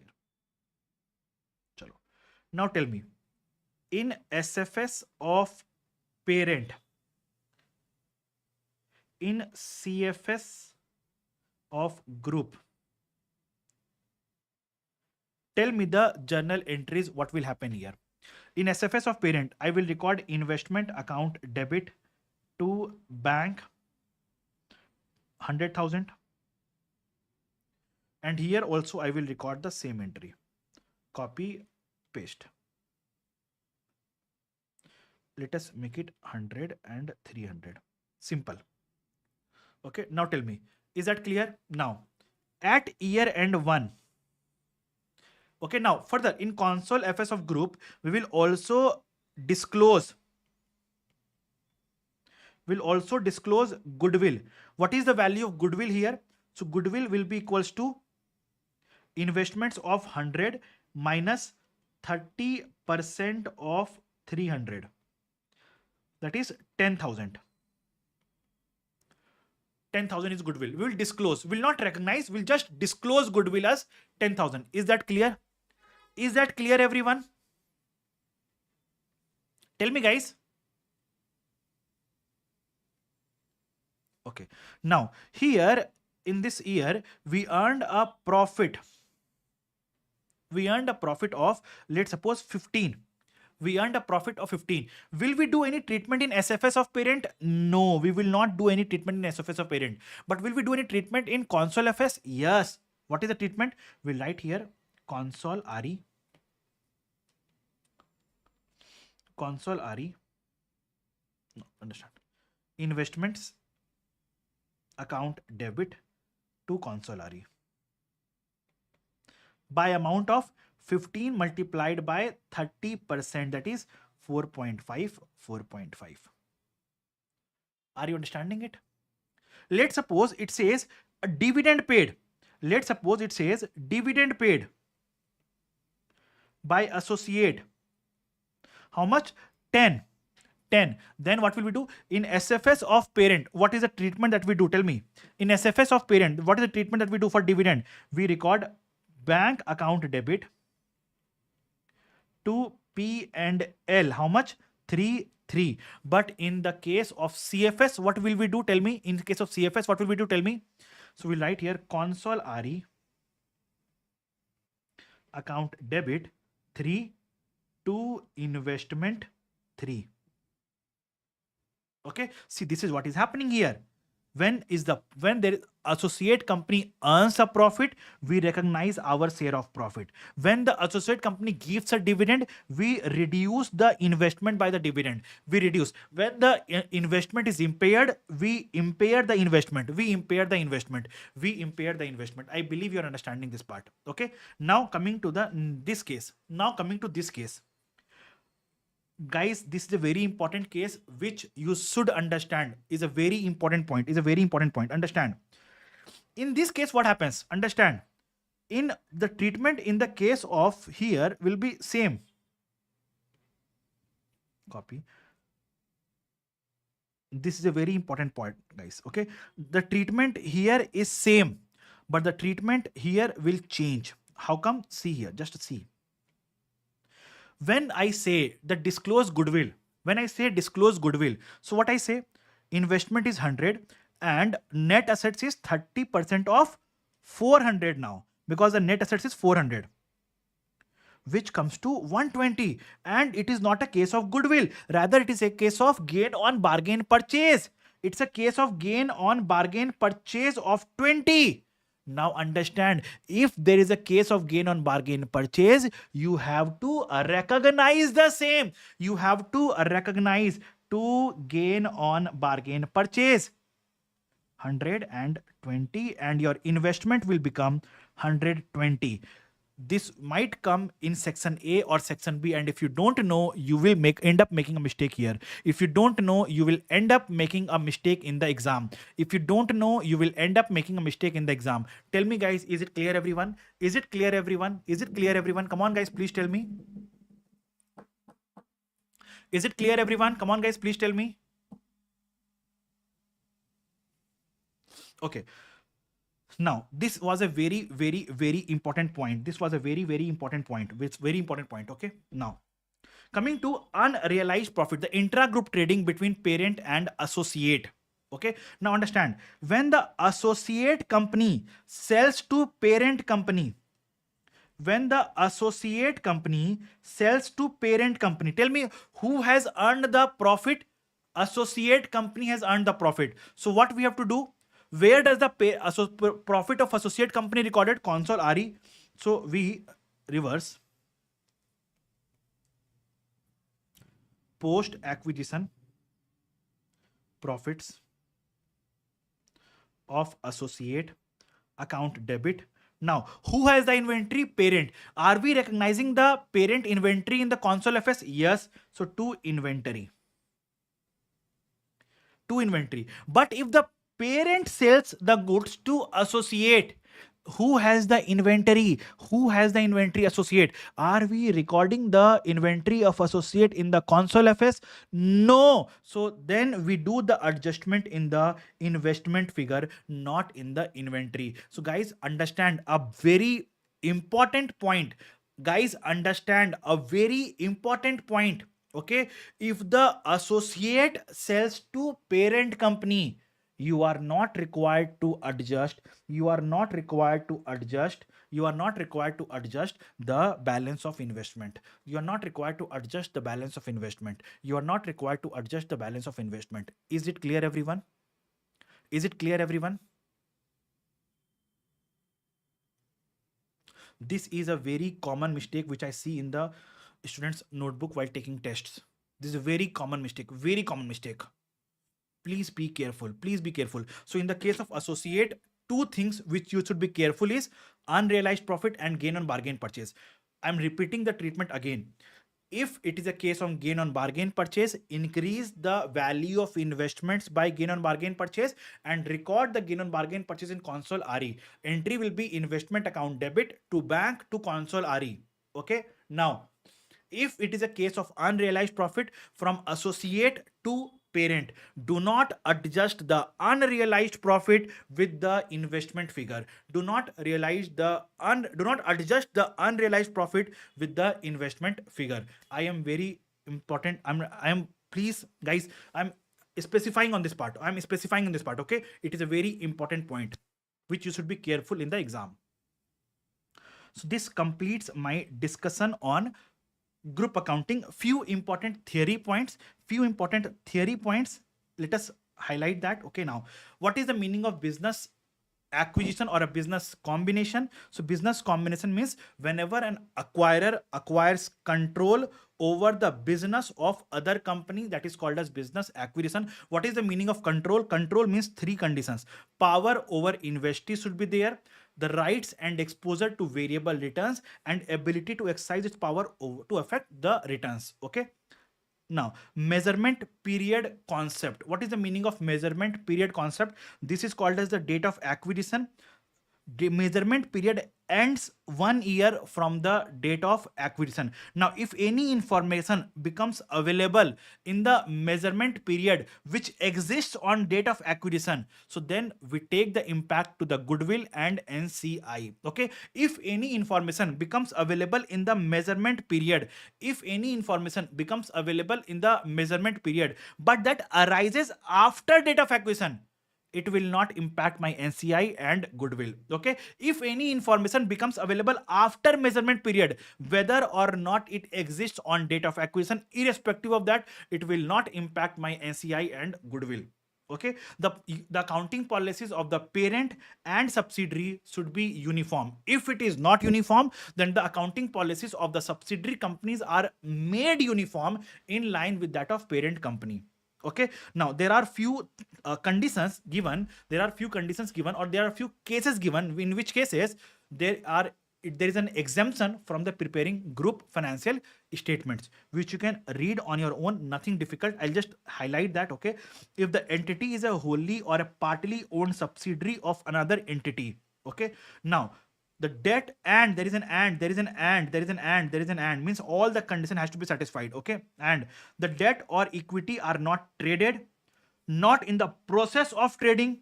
Okay, the entity's ultimate subsidiary parent company is preparing the console FS, meaning thereby I'll explain. Let's suppose A, B, C, D, E. Now I'm talking about this company. I'm talking about this company. Okay, understand? If this company, okay, is a wholly owned subsidiary of A, okay, point number one, the equity shares of B are not listed in a stock market or not in the process of listing. Okay, and A prepares the console FS, then B has the exemption to prepare. B has the exemption to prepare the console FS. B has the exemption to prepare console FS. Okay, A will not get the exemption, but B will get the exemption. B will get the exemption. Okay, exemption means not required to prepare console FS.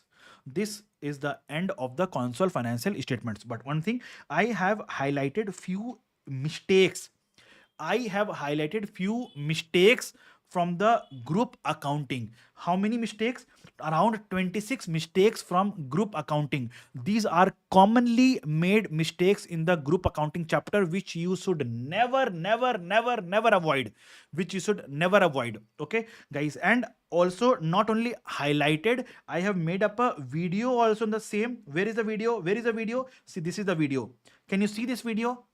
Can you see this video? Right? So this video will help you understanding the mistakes also. I will post the link of this playlist. I will post the link of this playlist in the description box of this video.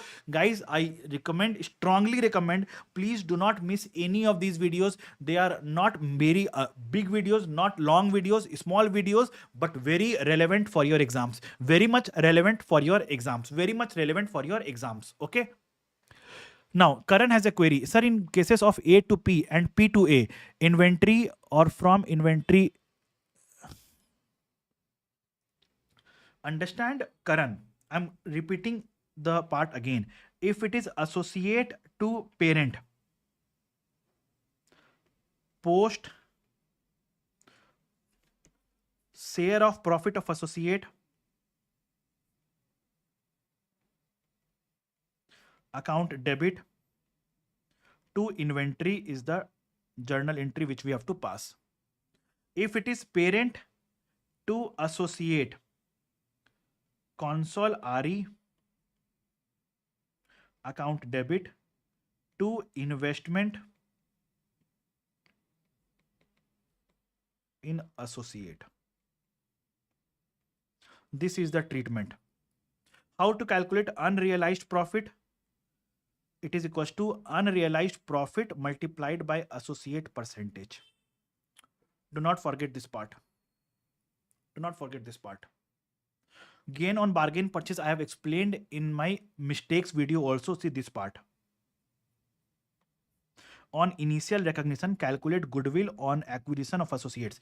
If positive goodwill arrives, no subsequent treatment is already added to the cost of investment. Goodwill, if a goodwill comes, there is no subsequent treatment, we just disclose the goodwill.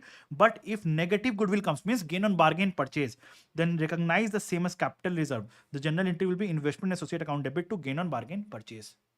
Okay, I've explained using the help of numbers in my video also. And in the current class also, I've explained it off. I believe it is very much clear to all of you. I believe it is very much clear to all of you. This completes my discussion on group accounting. Now, let us take a break of 15 minutes and then we'll start the other chapters, that is financial instruments, leases, revenue, income taxes, and go on. Okay. Add page.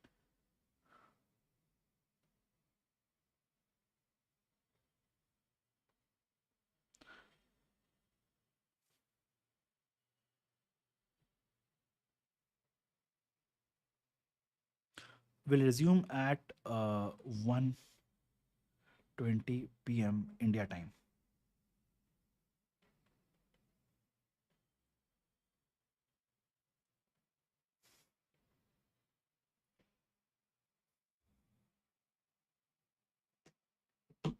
Don't go anywhere. Stay here.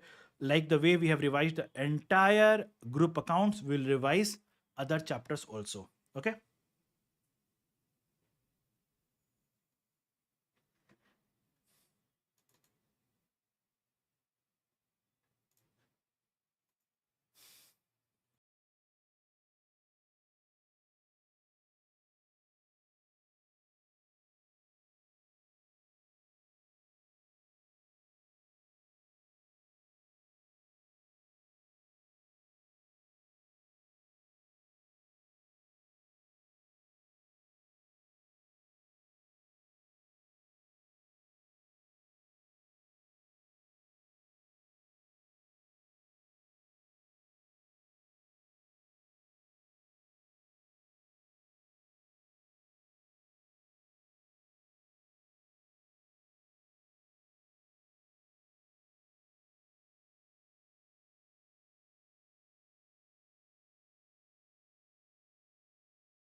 Welcome back, guys. Come on, everyone, be back from break. Let us start the most happening marathon ever. Come on, guys.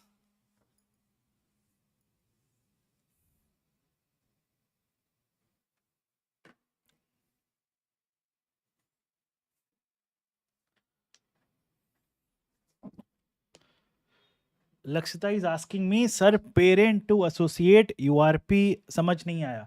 Understand, Lakshita. In case of URP, you just need to see who has earned the profit. Reverse the profit of that company. Who has the inventory? Reverse the inventory by the URP amount. Now, tell me, in case of parent to associate, who has earned the profit? Parent. So reverse the profit of parent. Where has parent recognized its profit? Retained earnings. So reverse consol RE. Who has the inventory? Associate. Are we recognizing the inventory of associate in the console FS? No. So what is the representative in the console FS? The investment in associate. So we reverse the investment in associate. We reverse. So entry is console RE account debit to investment in associate. But if it is a case of associate to parent, now who has earned the profit? Associate. So we reverse the profit of associate. That's why we say reverse share of profit of associate, debit it off. Okay. Now, who has the inventory? Parent. So are we recognizing the inventory of parent? Yes. So reverse the inventory. So entry becomes what? Entry becomes what? Share of profit of associate account debit to inventory. That's what I have written here. Okay. Chalo. Now start the next chapter, that is financial instruments. Next chapter, that is financial instruments. But before we start, I need the attendance of all of you in the chat box. Come on, guys, everyone be back. Everyone, come on, everyone, please comment. How's the Joes? Come on, guys, tell me, how's the Joes? We have completed group accounting so far, and we are yet to complete these chapters. Let me show it to you. So we have already completed group accounting. We have to complete financial instruments, leases, revenue, income taxes, and then comes the strategy.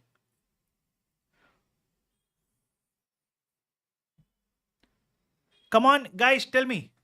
Yes, the Joes should be extreme high, and please be active in the chat box. Please be extremely active in the chat box. Okay. Wherever I ask any question, be the first one to answer. Okay. Be the first one to answer. Now, starting the chapter of financial instruments. Now comes the question, what is the meaning of financial instruments? What is the meaning of financial instruments? So financial instrument is a contract between two parties which gives rise to financial asset for one party and financial liability or equity for another party. Comes the question, how will we evaluate for the party which gives funds? For that party, it is always financial asset. Now for the party which receives fund, okay, for that party, it can be an equity or a financial liability. Now understand what is the meaning of financial assets, financial liability, and equity instrument. Understand, financial asset means what?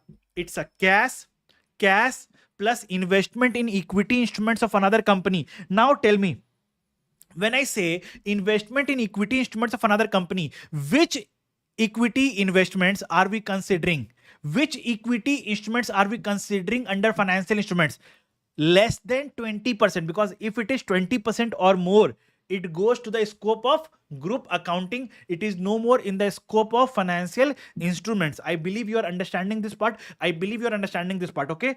Now, investment in equity instruments of another entity. And then third is contractual right to receive cash or any other financial assets. Example, trade receivable, bills receivable, loans receivable. Okay. Now Coming to financial liability. What is the meaning of financial liability? Financial liability is a contractual obligation to deliver cash or any other financial assets.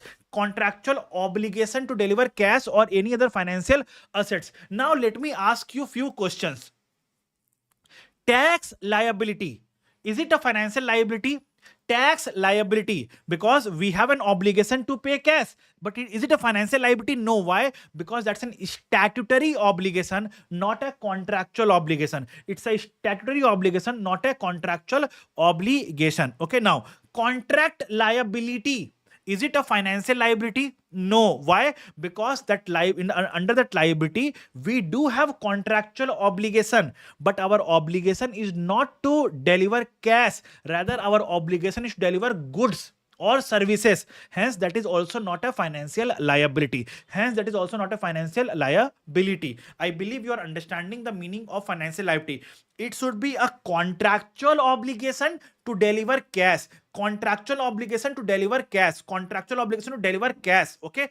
If we have a contractual obligation to deliver any other thing, might be goods or services, it is not a financial liability. If we have an obligation to deliver cash, like for example, loan payable, we have taken a loan from the bank. Now, under the loan, there is a contract. We have an obligation to pay in cash. So it's a contractual obligation to deliver cash, and hence the loan payable becomes my financial liability. I believe now you're understanding the meaning of financial instrument, financial asset, financial liability. Now comes, what is the meaning of equity? What is the meaning of equity? So equity is the residual interest in the net assets of the entity. Equity is the residual interest in the net assets of the entity after paying off all the liabilities. After paying off all the liabilities. Okay. Now, understand what is a basic difference between equity and liability. How do we differentiate whether it is an equity or a liability? So understand, under liability, we have an obligation to deliver cash, but under equity, we do not have an obligation to deliver cash. The best example of it can be, interest and dividend. Tell me, interest has to be paid every year, but dividend is paid at the discretion of the company, right? So hence dividend is equity, but interest is financial liability. Interest is financial liability. Interest is financial liability. But guys, understand, never ever go by the legal form. Evaluate the substance of the transaction. It can be a case when interest can be a equity and dividend can be a financial liability. Sir, how come? Let's suppose the question says dividend of 10% has to be paid mandatorily every year. Now, there is an obligation. Though it is a dividend, but there is an obligation. So it becomes my financial liability. Okay. Now, interest has to be paid only if the dividend is paid on equity shares.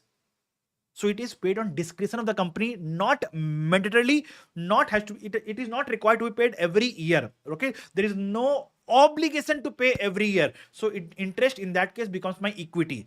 So understand that, please understand guys, that the classification of a financial liability or equity has to be done on the basis of substance of the contract rather than the legal form. Like for example, I have issued 10% debentures. Okay. The legal form says that the entire amount is financial liability. But if we go by the substance of the transaction, a portion of the instrument can be equity, a portion can be financial liability. We have to split the instrument into two parts. So we go by the substance of the contract and not the legal form.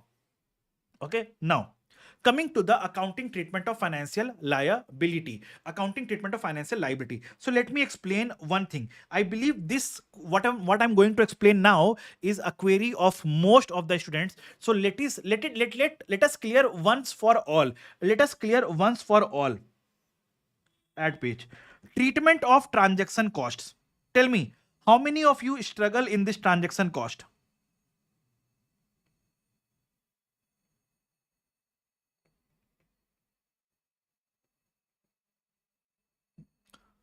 Treatment of transaction costs. Entity, A Limited and bank.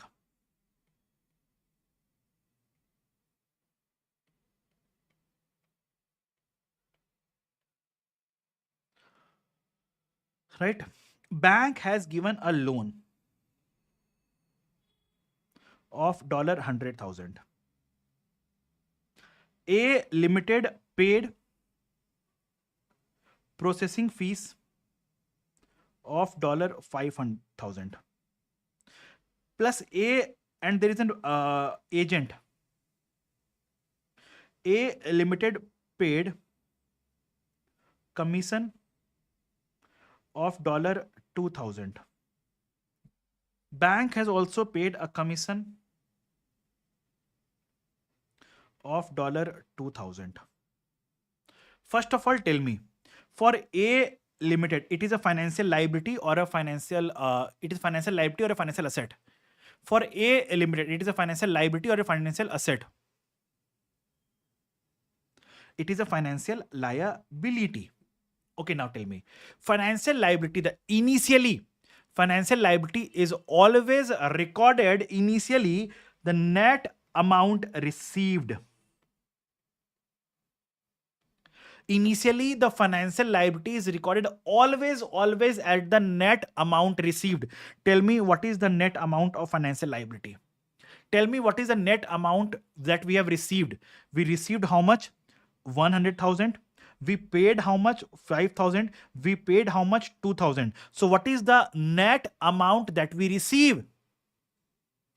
What is the net amount that we receive? 93,000. This is the initial value of financial liability.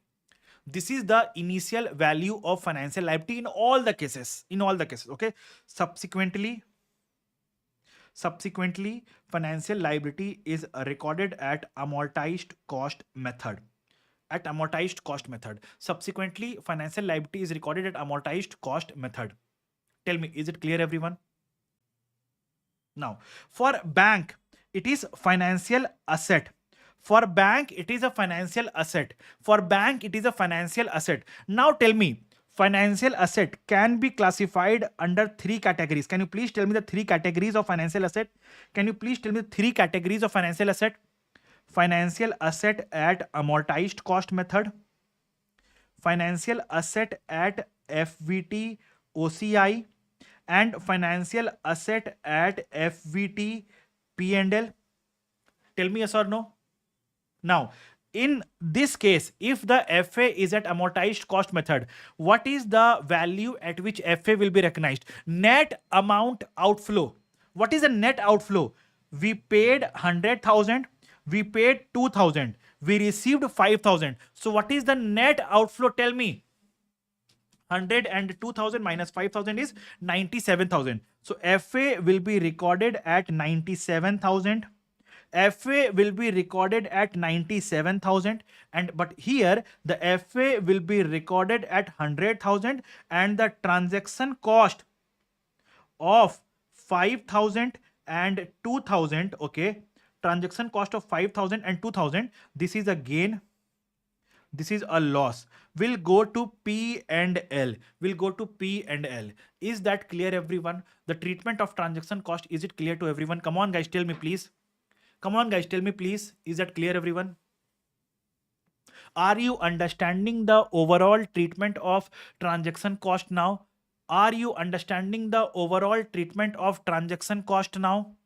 Is transaction cost clear to all of you? Come on guys, please tell me. Okay, now come to financial liability. So financial liability is initially recognized at fair value, which is called as issue proceeds minus transaction cost, that is net amount received.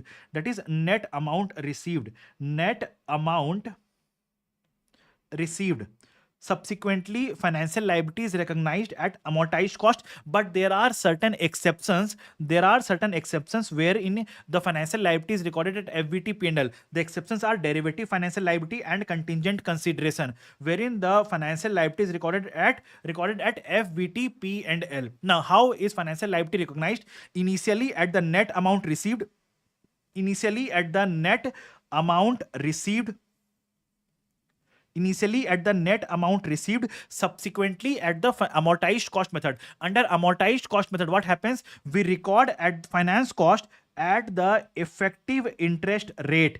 We record finance cost at effective interest rate. We record finance cost at effective interest rate. We record contractual payment at the net amount that we pay at coupon rate. And the closing financial liability is equals to opening financial liability plus finance cost minus payment is equals to closing financial liability. What is journal entry? On the initial, bank account debit to financial liability, finance cost account debit to financial liability, for payment financial liability account debit to bank, financial liability account debit to bank. Let us understand this more with the help of a question.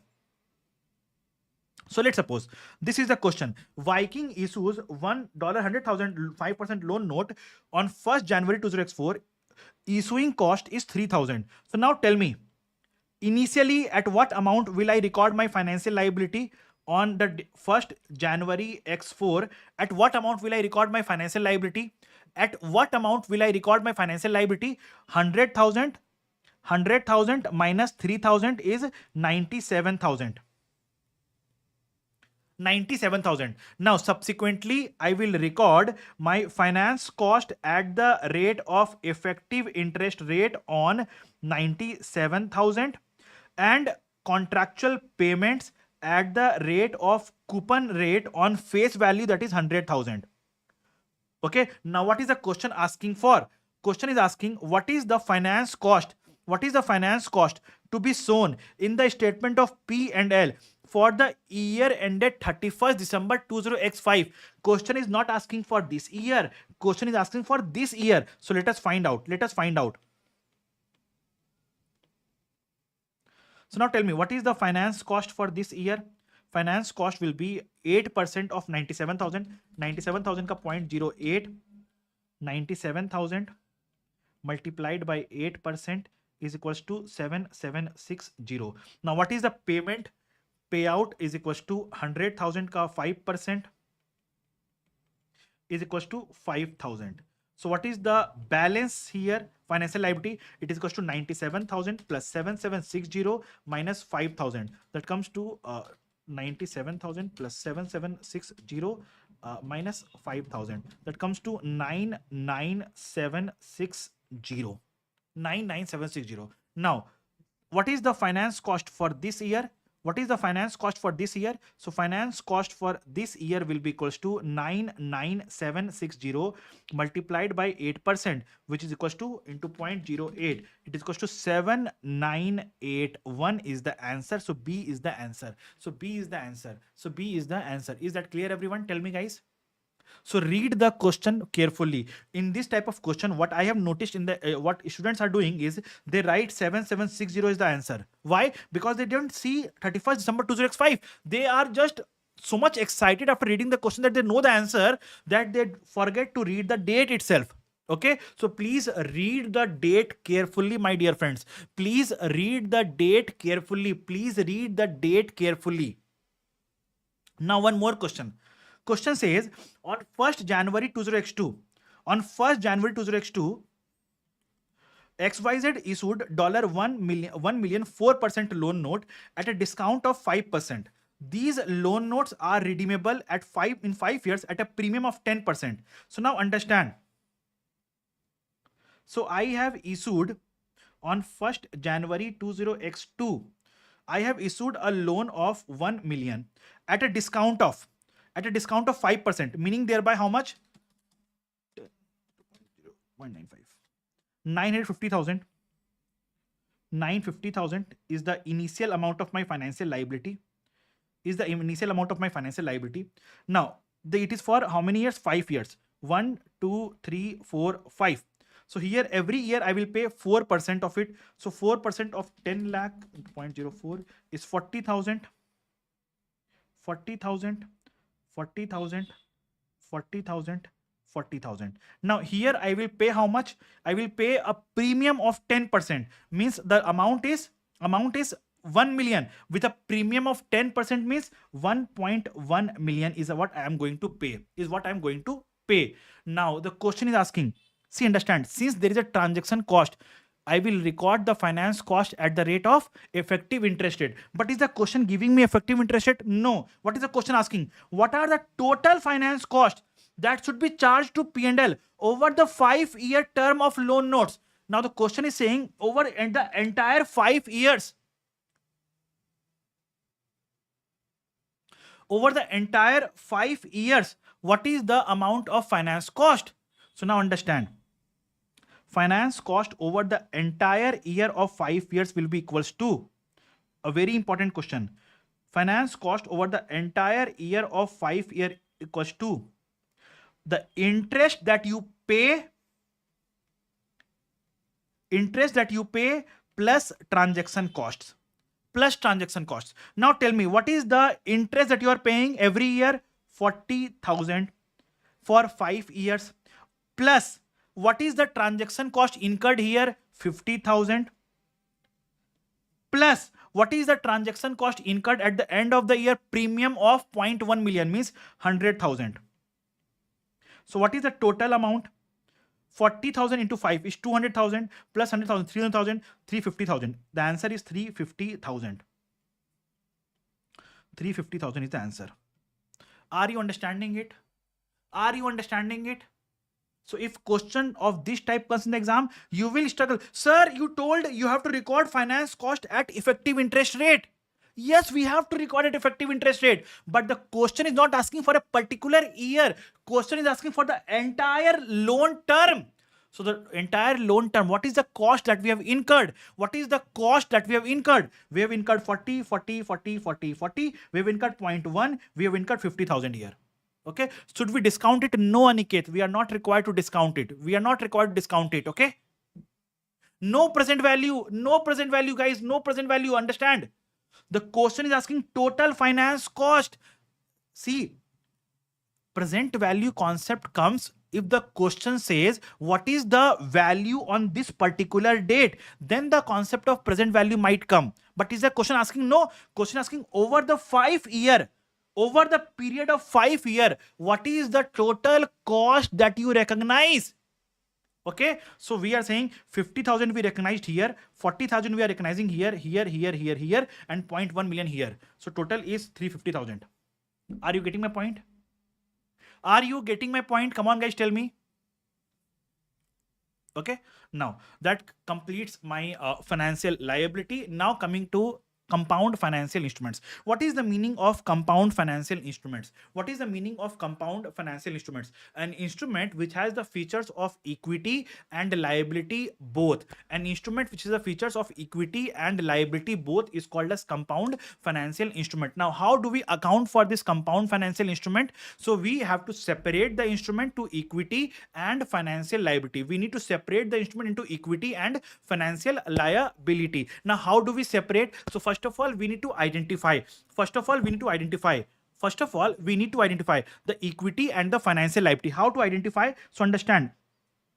So we say for every instrument, there can be 3 components. What are the 3 components? Principal, interest or dividend, and conversion rights. Conversion rights. Understand, the conversion right is always equity. Interest or dividend, if it has to be paid mandatorily, meaning thereby we cannot avoid the payment, it's financial liability. If it is to be paid discretionary, means the payment is discretionary, then it is equity. Principal, if it is convertible, compulsorily convertible, if it is compulsorily convertible to fixed number of equity shares, then it is equity. Rest in all cases, it is financial liability. If it is optionally convertible, financial liability. If it is compulsorily convertible to variable number of equity shares, financial liability. Okay, if it is compulsorily convertible to fixed number of equity shares, only then it is equity. Understand? Compulsorily convertible to fixed number, then only equity. Rest in all cases, principal will be financial liability. Is that clear? Now, for all the financial liability components, calculate the present value. Calculate the present value at an interest rate without conversion right. Let me show a question to you.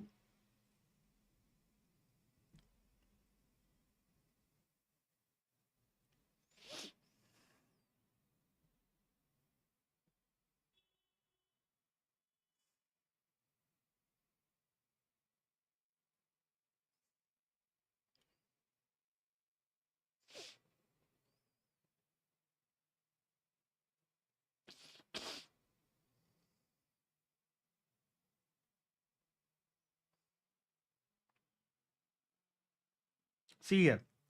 An 8% 30 million convertible loan was issued on 1st April 2005 at par. Interest is payable in arrears. Interest payable in arrears means interest has to be paid mandatorily, means it is a financial liability. The loan note is redeemable at par or convertible to equity shares, means it is optionally convertible, means principal is also financial liability. Conversion right is equity. So principal and interest both are financial liability. Now we need to calculate the present value of both principal and interest at market rate of these instruments without conversion right. So now see, a similar instrument without the conversion option would have an interest rate of 10%. Where is the question? Oh.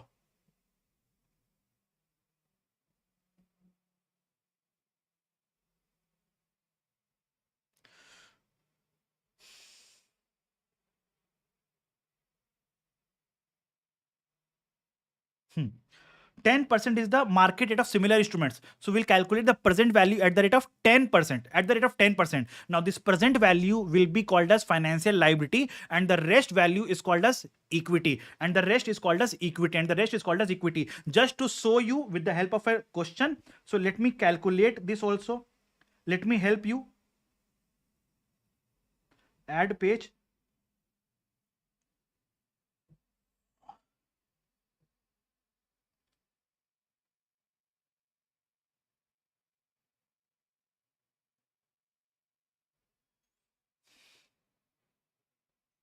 Now, see, in this instrument, principal is financial liability, interest is financial liability, conversion right is equity. Now, let us calculate the present value of principal. What is the value of principal? 30 million. So 30 million. Now, what is the interest rate? 10% per annum. But when we have to repay, 31st March 2008, when we have issued April 2005, means 31st March X6, X7, X8, 3 years. So what is the present value? This present value factor 1.1 divided equals to 0.7513 is equals to how much? 30 into 0.7513 is equals to 22.539. What is the present value of interest? So interest has to be paid every year. So we need to take the annuity factor. So what is the amount of interest? 30 million multiplied by 8% multiplied by 1.1 divided equals to GT is 2.4868. 2.4868 into 30 into 0.08 is equals to 5.96. So if you add everything, is equals to 22.539. It comes to 28.5. 28.50 is the value of financial liability. Now what is the value of the entire instrument? 30. So what is the value of equity? The residual portion, that is 1.50 is the value of equity. 1.50 is the value of equity. Okay, so this is how we break the instrument into two parts: financial liability and equity. Financial liability and equity. Now subsequently what we will do, we will unwind the financial liability and record finance cost. Okay, equity will remain constant. Equity will remain constant. Understand?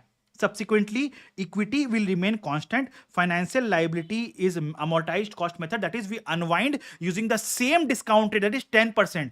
Unwind at the same discount, that is at the rate of 10%. Now, on the settlement date, if we have to redeem in cash, so financial liability account debit to bank, and whatever is the equity, we transfer it to retained earnings. If we have to issue equity shares, then we issue equity shares. Whatever is the balance goes to securities premium.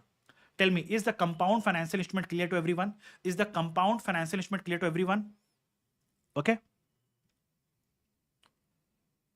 Chalo. Coming to the next part, that is financial assets.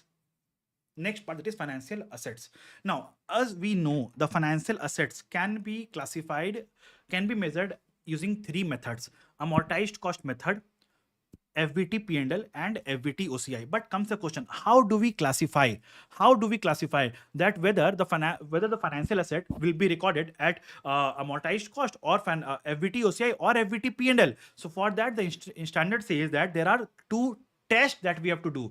Business model test, that is what is the objective behind holding this instrument, and the contractual cash flow test. What is the nature of the instrument? Okay, now if the objective behind holding the instrument is held to maturity and contractual cash flow test passes. What is the meaning of contractual cash flow test?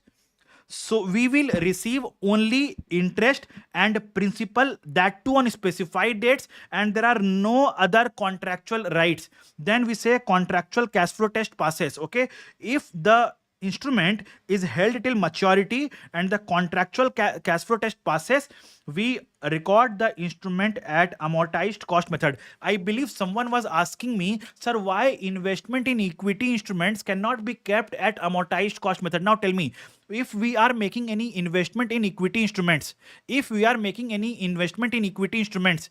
will I get, tell me guys, will I get principal and interest on specified dates? No. So contractual cash flow test fails. Hence we recorded FVT P and L. Now, if the business model test is to held till maturity, but I can sell if I'm getting better returns and CCFT passes, then we have to record at fair value through other comprehensive income. In rest all cases, we will take at FVT P and L.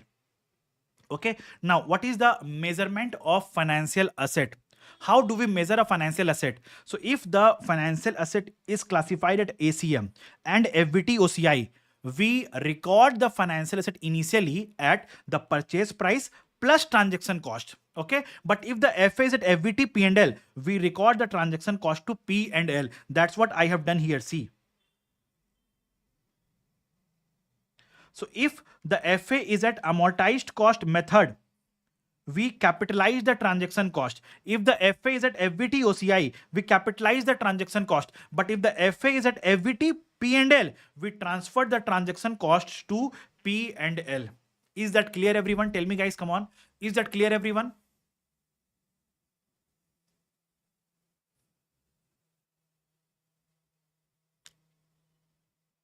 Okay, now subsequently, if the FA is at amortized cost method, we record the finance income at effective interest rate. If the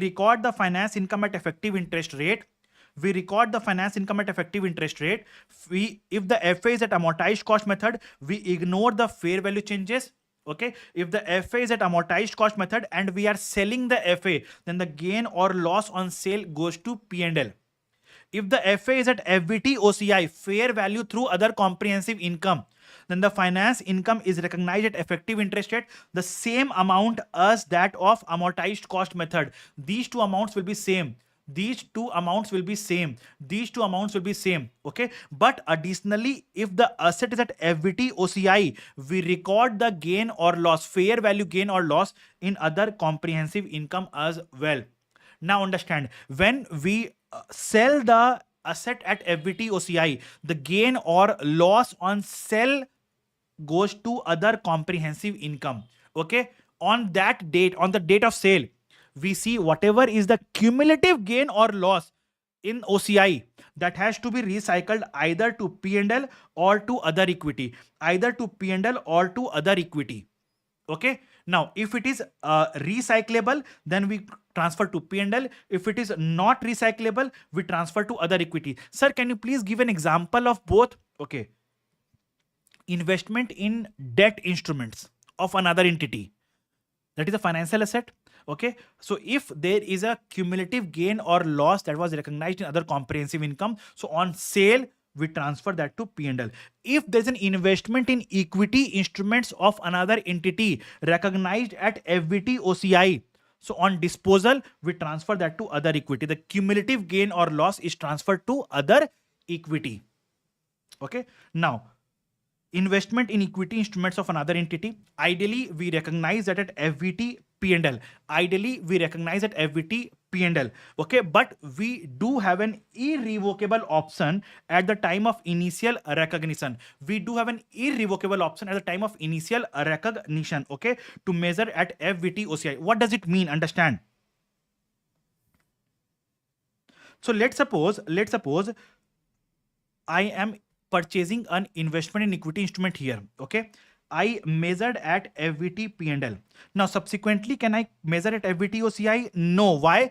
Because this Option of FBT OCI is available only at the time of initial recognition. Okay, now let us take up another example. Let's suppose at the time of purchase, I measured at FVT OCI. Subsequently, can I transfer to FVT P&L? No. Why? Because this is an irrevocable option. Okay. Now, let me explain this part also. This transfer part. So I will explain that with the help of example. Let's suppose I purchased an FA at FVTOCI. Okay. And this was recyclable. Now, here at year end 1, I got fair value gain. of 100. So where will I recognize this fair value gain? Other comprehensive income. Again at here, again I got a fair value gain of 80. Where will I recognize this? Other comprehensive income. Now here I sold the financial asset. So I got a gain on disposal of 35. So where will I recognize this? Other comprehensive income. But on the date of sale, you know what I will do? I will say what is the cumulative gain recognized in other comprehensive income? 100 plus 80 plus 35. That comes to how much? 100 plus 80 plus 35. That becomes 215. So 215 I will transfer from OCI to P&L. I will transfer from OCI to P&L is what I meant. Now let me take up one more example. Copy, paste. Let's suppose I purchased investment in equity instruments and I measured it at FVTOCI. Tell me, is it recyclable or not? No, it is not recyclable. Why? Because it's an irrevocable option. So now understand, the fair value gain of 100, I recognize in other comprehensive income.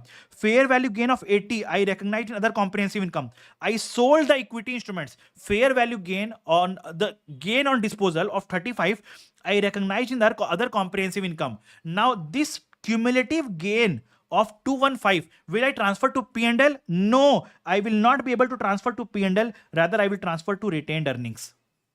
This is what I'm saying. See here. If it is recyclable, I will transfer from OCI to P&L. If it is not recyclable, I will transfer from OCI to other equity. Are you understanding this part now? Tell me guys, come on. Are you understanding this part now?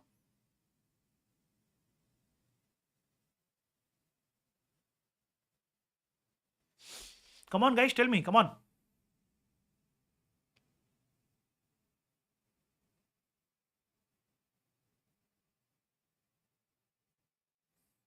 Wonderful.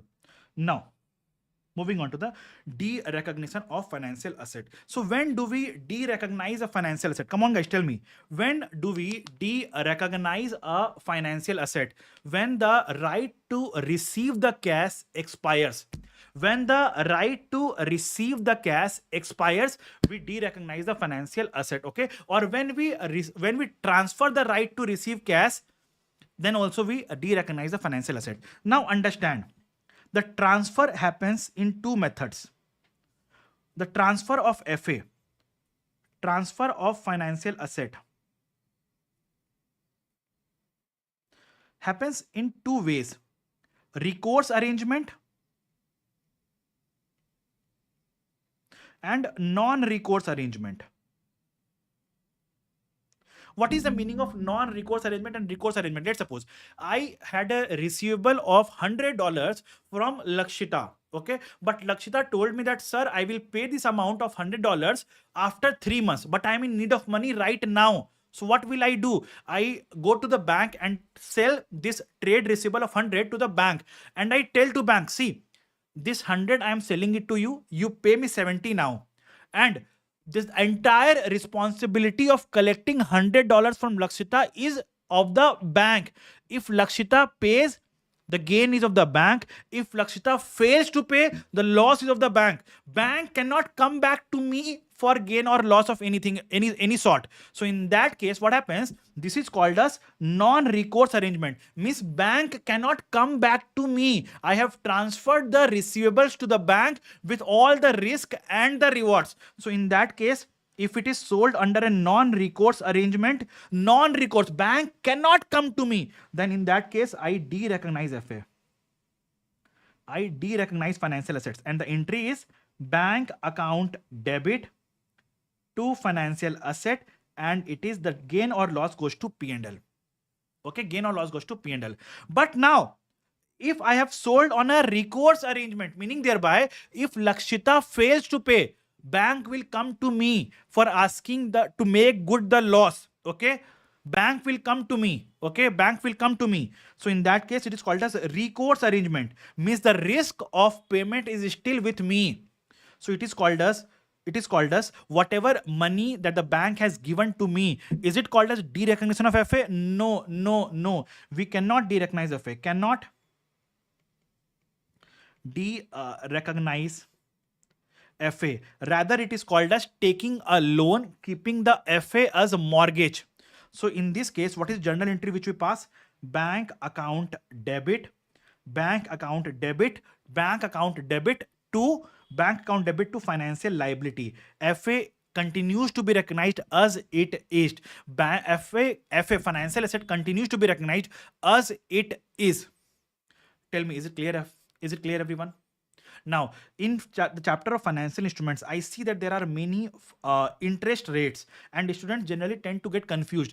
Where do we have to use which discount rate? So I have made a list of the discount rate which you have to use, Okay. I believe this will definitely help you out. Tell me, guys, is that clear, everyone? Tell me, guys, is that clear, everyone? Is that clear, everyone?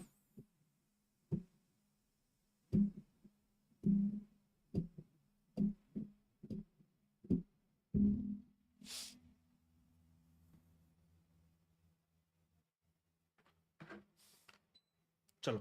Moving on to the next chapter, that is leases. Leases. Understand?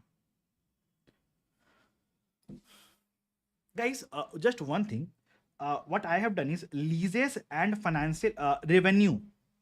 Leases and revenue. Leases and revenue. I have discussed in depth in this video. Leases and revenue. I have discussed in depth in this video.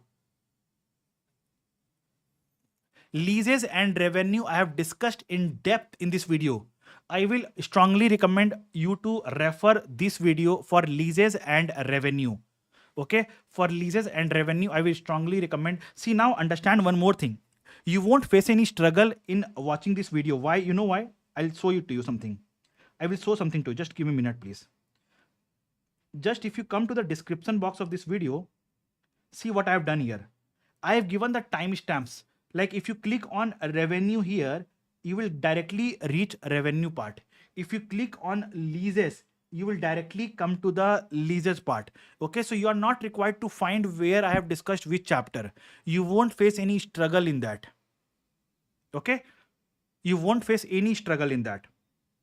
So I will strongly recommend you to refer the leases and the revenue from that 8-hour video. Okay.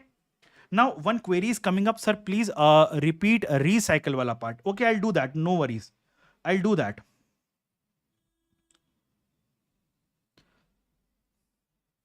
Understand from here. See, understand. Other comprehensive income is a temporary account. You need to understand that other comprehensive income is a temporary account. Other comprehensive income is a temporary account. Okay. Now, if we transfer anything to other comprehensive income, we need to transfer from there to somewhere else, either P&L or retained earnings, either P&L or retained earnings, either P&L or retained earnings. Okay, now if it is recyclable, we transfer from OCI to P&L. If it is not recyclable, we transfer from OCI to retained earnings. Okay, if recyclable, OCI to P&L. If not recyclable, OCI to retained earnings. OCI to retained earnings. Okay, now understand. If it is a normal FA at FVT OCI, which is recyclable, which is recyclable, which is recyclable, then in that case, whatever is the cumulative gain or loss recognized in OCI, we transfer it to P&L. If it is not recyclable, why? See, investment in equity instruments, this option is irrevocable option. What is the meaning of irrevocable option? If we go to OCI once, you cannot go back to P&L. You cannot go back to P&L. It's irrevocable option. So in this case, what will happen is you will transfer the cumulative gain or loss to P&L. No, you cannot transfer to P&L. You have to transfer it to OCI. You have to transfer it to, sorry, you have to transfer it to retained earnings. You have to transfer it to retained earnings. Is that clear, everyone? Lakshita, tell me, is it clear? Lakshita, is it clear?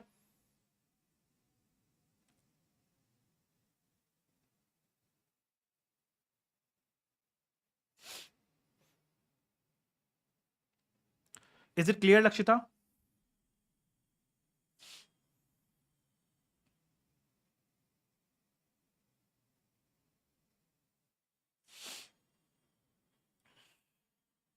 Chalo.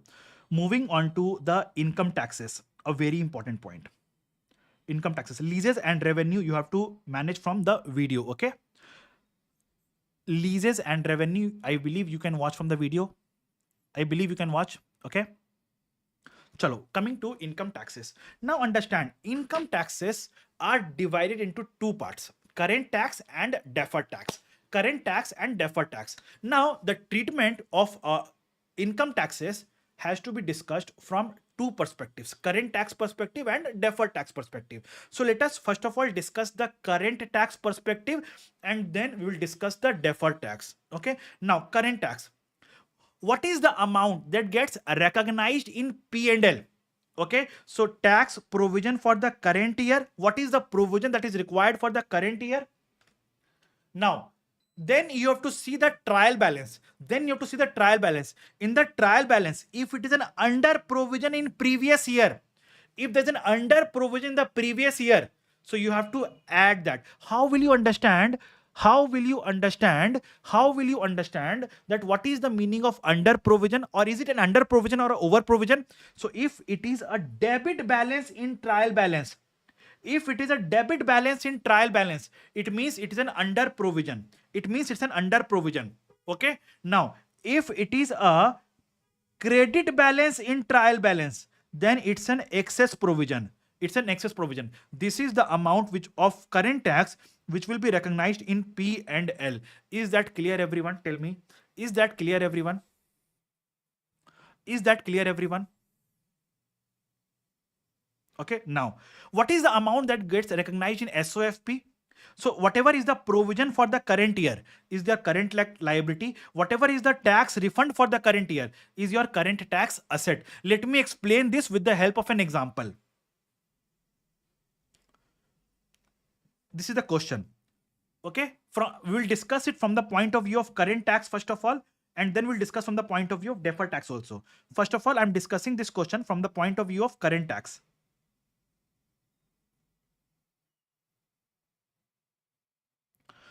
Ulinton Company's trial balance shows a debit balance. Debit balance means what? Tell me. Debit balance means what? Tell me. Debit balance means what? Tell me. Under provision in previous year.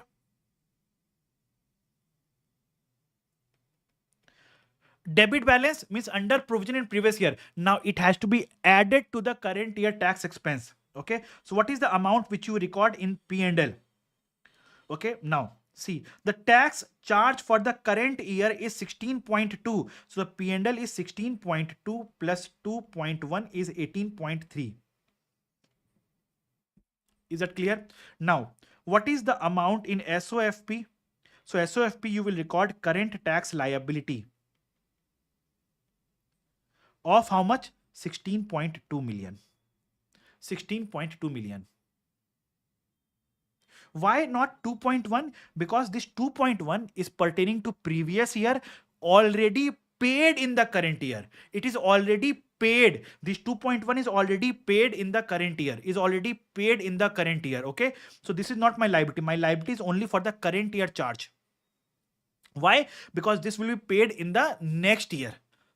This will be paid in the next year.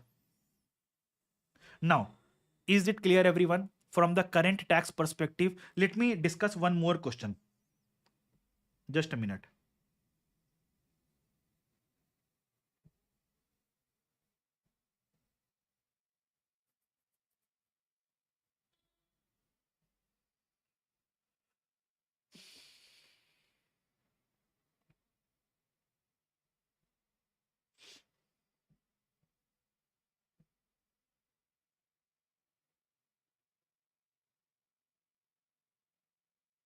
Okay, see here. Read this part. I'm increasing the font size.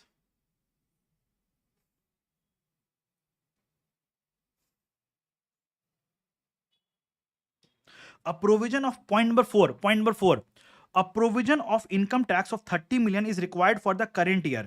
The balance of current tax represents under or over provision for the previous year. So just see the trial balance. Just the trial balance. Current tax has a debit balance. Current tax has a debit balance of 2500. So what is the amount that will go to P&L? What is the amount that will go to P&L? 2500 plus 30,000. 32,500 will go to P&L. And what will go to SOFP? 30,000 will go to SOFP as current tax liability. Is that clear, everyone? Let me take up one more question. I am finding a question on tax refund.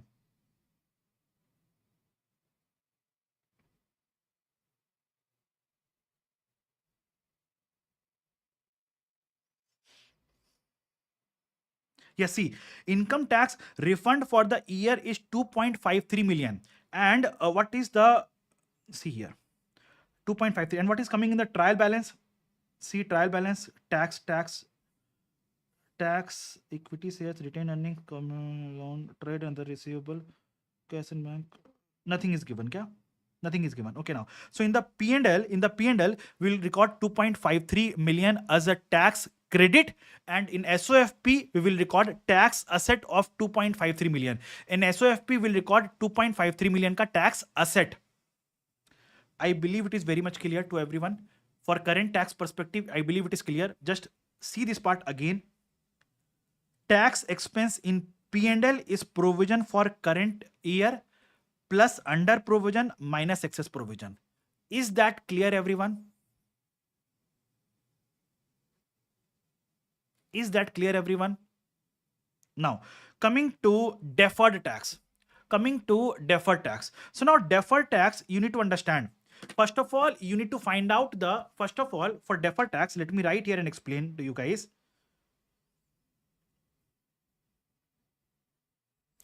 For deferred tax,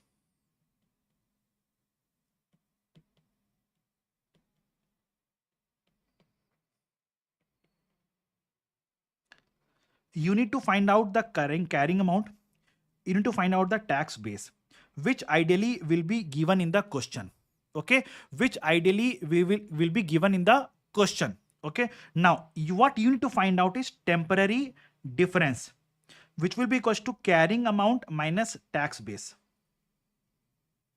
Okay, and then classify whether the temporary difference is taxable temporary difference or it is a deductible temporary difference. Now, how do we classify? Okay, if it increases the future ka tax payments, if it increases the future ka tax payments, it is a taxable temporary difference. Future tax payments increases, then it is a taxable temporary difference. If future ka tax payments decreases, it's a deductible temporary difference. Now, for students who want to do ratify, okay, though in my classes I do explain the logic also behind this, but for students who want to ratify, I will say for asset, if the carrying amount is more than tax base, the difference is called as taxable temporary difference. Okay, if carrying amount is less than tax base, it is called as deductible temporary difference. for a liability, if carrying amount is less than tax base, it is called as taxable temporary difference. Carrying amount is more than tax base for a liability, then it is called as deductible temporary difference. Okay, you can do the rectify also. Now understand, for each taxable temporary difference, we recognize deferred tax liability. For each deductible temporary difference, we recognize deferred tax asset. Okay, now understand, in the question we'll say opening deferred tax asset, closing you have to find out. So closing deferred tax asset. Okay, for closing deferred tax asset, now understand, if it increases, your asset increases. See here, I've written here, if your deferred tax asset increases, it's your income, it's your deferred tax credit. If your deferred tax liability increases, it's your deferred tax charge. Are you understanding my point? Come on guys, tell me. If your deferred tax liability increases, the simple solution of it is, if your deferred tax asset increases, it's your deferred tax credit. Credit means income. If your deferred tax asset decreases, it's a deferred tax charge in P&L. Charge means expense. If your deferred tax liability increases, it's your deferred tax charge in P&L. If the deferred tax liability decreases, it's your deferred tax credit in P&L. Now understand, this movement need not necessarily go to P&L. It can go to P&L, it can go to OCI, it can go to equity, depending on the base transaction. Now tell me, someone was asking me, sir, I have a challenge in the revaluation, deferred tax treatment on revaluation. Now tell me, where do we record revaluation of non-current asset? Tell me, where do we record revaluation? Ayan, tell me, where do we record revaluation of a property, plant and equipment? In other comprehensive income. So now tell me, where will we record the deferred tax of revaluation? In other comprehensive income. It's as simple as that. See here, in this question itself, see, it says the opening deferred tax is 5.4 million. I'm writing here, opening deferred tax liability is 5.4 million. Now the question further says that at year end, the carrying amount of asset is 13 million in excess of their tax base. So it says at year end, carrying amount of asset exceeds the tax base by 13 million. So now this is the temporary difference of 13 million. Carrying amount is more, so it's a taxable temporary difference, so which will give rise to deferred tax liability. What is the tax rate? 30%. So what is the deferred tax liability? 3.9 million. So now, what is the movement? Deferred tax liability decreases by how much? Deferred tax liability decreases by how much? 5.4 minus 3.9, 1.5. So ideally in P&L, you will record deferred tax credit of 1.5 million. Ideally, this is what you have to do. How come? So understand, in P&L, what do you record? In P&L, what will you record? P&L is equals to closing minus opening minus amount of OCI. Amount to be recognized in OCI. Now tell me, what is the closing? 3.9. What is opening? 5.4. Okay, if there is no amount of OCI, then what is that you will record? Minus 1.5. Means it's an income of 1.5. Deferred tax credit of 1.5. Now if you read the question full, it says 3 million is for the revaluation of building. Now tell me, where will we record revaluation of building? Where will we record revaluation of building? In other comprehensive income. So what is the deferred tax impact of revaluation of building? 3 into 30% is 0.9. 0.9. So now what will I do? Minus 0.9. Minus 0.9. So how much it becomes? 3.9 minus 5.4 minus 0.9. That is 2.4 minus 2.4 minus 2.4 will go to P and L. And how much we will record in OCI? 3 into 30% is 0.9. So now just I'm showing it in the P and L. So in the P and L, what will happen? You are recording deferred tax credit of how much? 2.4. And in OCI, you are recording deferred tax charge of how much? 0.9. If you do the net, how much it becomes? Tell me. If you do net, net is 1.5, and this is the movement, and this is the movement, 5.4 to 3.9. This is the movement. So how will you pass the journal entry? How will you pass the journal entry for the movement? Journal entry for the movement. Your deferred tax liability has decreased by 1.5. This is for sure. Now you have to record deferred tax charge in other comprehensive income. How much? 0.9. So what is the deferred tax credit? This will go to P and L. How much? 2.4. Is that clear, everyone? Is that clear, everyone? Come on, guys, tell me. Is that clear, everyone?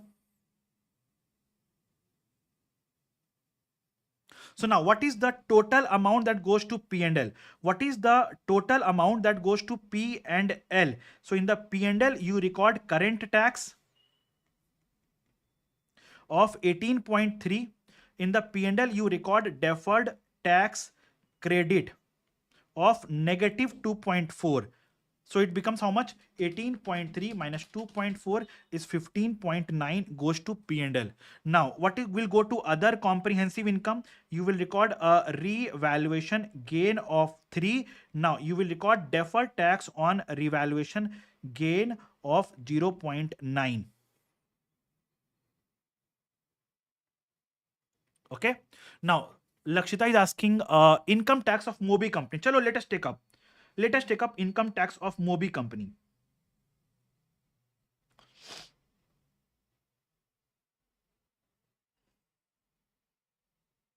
Mobi company. Okay. Now see the trial balance. Is there anything in trial balance? Revenue, cost of sales, distribution, nothing here. Okay. Nothing here. Accumulated depreciation, nothing here. Okay. Bank, insurance, deferred tax of 800,000. So I am taking tax impact of Mobi company.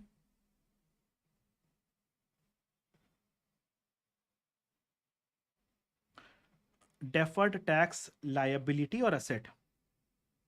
Deferred tax liability of 8,000. Deferred tax liability opening is 8,000. Further, current tax credit balance, right? Current tax has a credit balance of current tax has a credit balance, means over provision in previous year, 1050. Okay. Now coming to the adjustments. Okay, revaluation gain. You have to calculate and tell me, guys. I will not be able to calculate the entire amount of revaluation gain. Tell me what is the revaluation gain? Tell me what is the revaluation gain?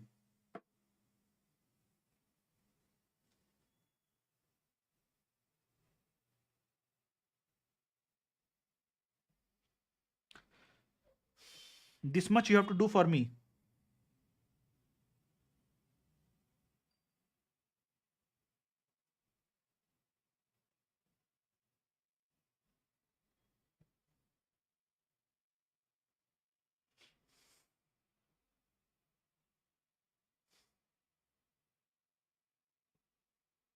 Now, current tax. First of all, current tax.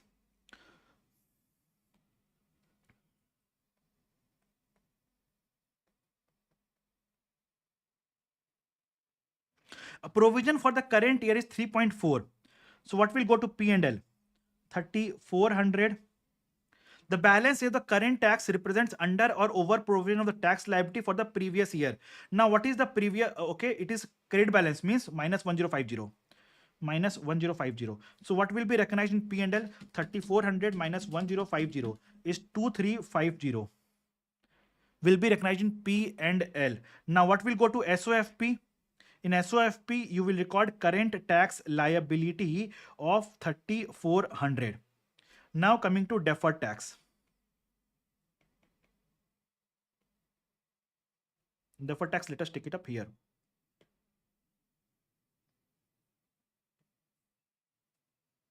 Add page.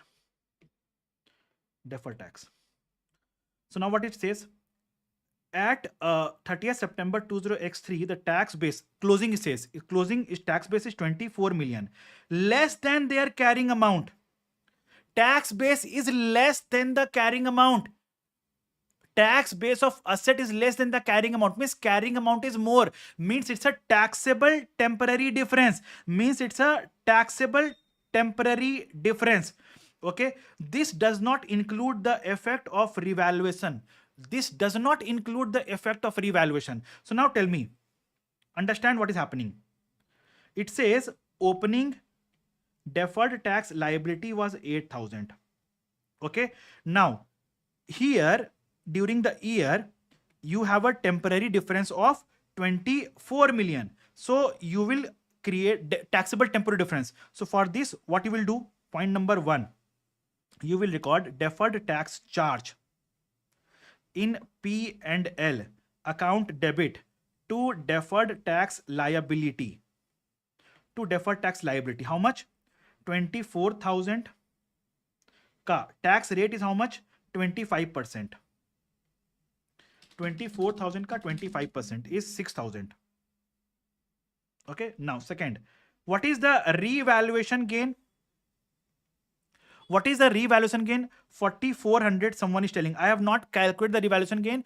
Lakshita, whatever you are telling, I am taking it up. Okay, now revaluation gain is 4,400. Okay, so now what is the tax impact of it? So I will write deferred tax charge, but this will go to other comprehensive income, to DTL. How much? 4,400 ka 25%. 4,400 ka 25% is 1,100. Okay, so now what is the closing deferred tax liability? It is equals to 8,000 plus 6,000 plus 1,100. 8,000 plus 6,000 plus 1,100 is 15,100.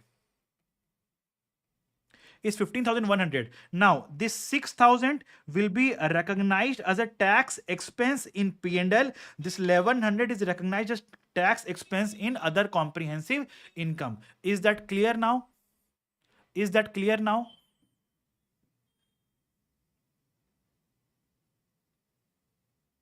Tell me, guys.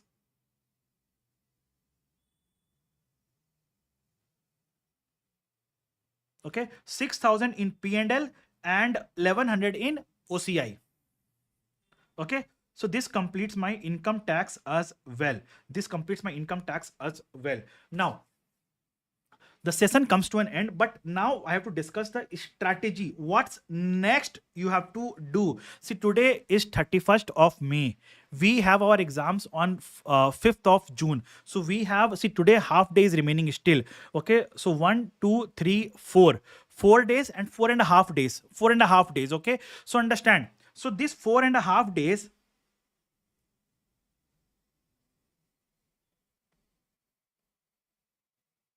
I am dividing into 2 parts. 3 days, 2.5 days and 2 days. This 2.5 days, guys, please ensure that you are solving all the past papers available in the ACCA practice platform. All the past papers which are there, you have to solve it off. Okay, in this 8 days, in this 2.5 days, you have to watch all the videos which you have to watch. Okay, now in the last 2 days of the exam, you just need to refer my FR capsule book, which is already there. Okay, if you don't have my FR capsule book, you can find the link in the description box, which you can wherein you can find my FR capsule, which summarizes the entire ACCA FR in the least possible time and the least number. Okay, where do we find past papers? In ACCA practice platform. Where will you find ACCA practice platform? Okay, just Google ACCA practice platform. Okay, you will find, it will ask your login credentials of ACCA, my ACCA. Give it, you will reach ACCA practice platform. Therein select your paper, go to ACCA official resources, select past paper. You will find last 8 past papers of ACCA, wherein you will find only section C questions. Ensure that you have solved each and every past paper. Okay, now from my FR capsule book, revise entire everything. Okay, now in the last 2 days, whatever questions you have solved, okay, and you have identified it to be important or a tricky or master questions, solve all the questions again in the last 2 days. Okay, if you have any queries in ACCA financial reporting paper, whether or not you have taken classes from me, you can ask your queries from me. You can ask your queries from me. Sir, where can I ask your queries? You can join my Telegram group, the link of which is given in the description box, or you can WhatsApp me at +91 is the country code of India. My number is 85840 Okay, and guys, do not forget to refer these videos. The link of this video, this playlist, I will give in the description box. I will give in the description box of this video. Okay, I hope you enjoyed the session and share this video with all of your friends who are appearing ACCA FR paper. Thank you guys, and all of you, please do write your feedback. Please do write your feedback in the comment box as well. Okay, please do write your feedback in the comment box after the session ends. Okay, this video will be there in the live section of my video. It will be there for your future reference as well. Don't you worry at all. And also, if you know anyone who is appearing ACCA SBR, so tomorrow 11 a.m. we will be having a marathon, a similar marathon of ACCA SBR as well, in 11 a.m. India time.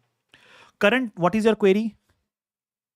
If you have registered with ACCA, you will get past papers. What's the query, Karan? You can drop your query in the Telegram group. Definitely it will be taken care of. Okay, guys, preferably please drop in your queries only in the Telegram group. Personal messages might get missed, but if you post your query in the Telegram group, definitely I'll be active from now onwards. I'll take up your queries. Okay, thank you guys. Bye bye.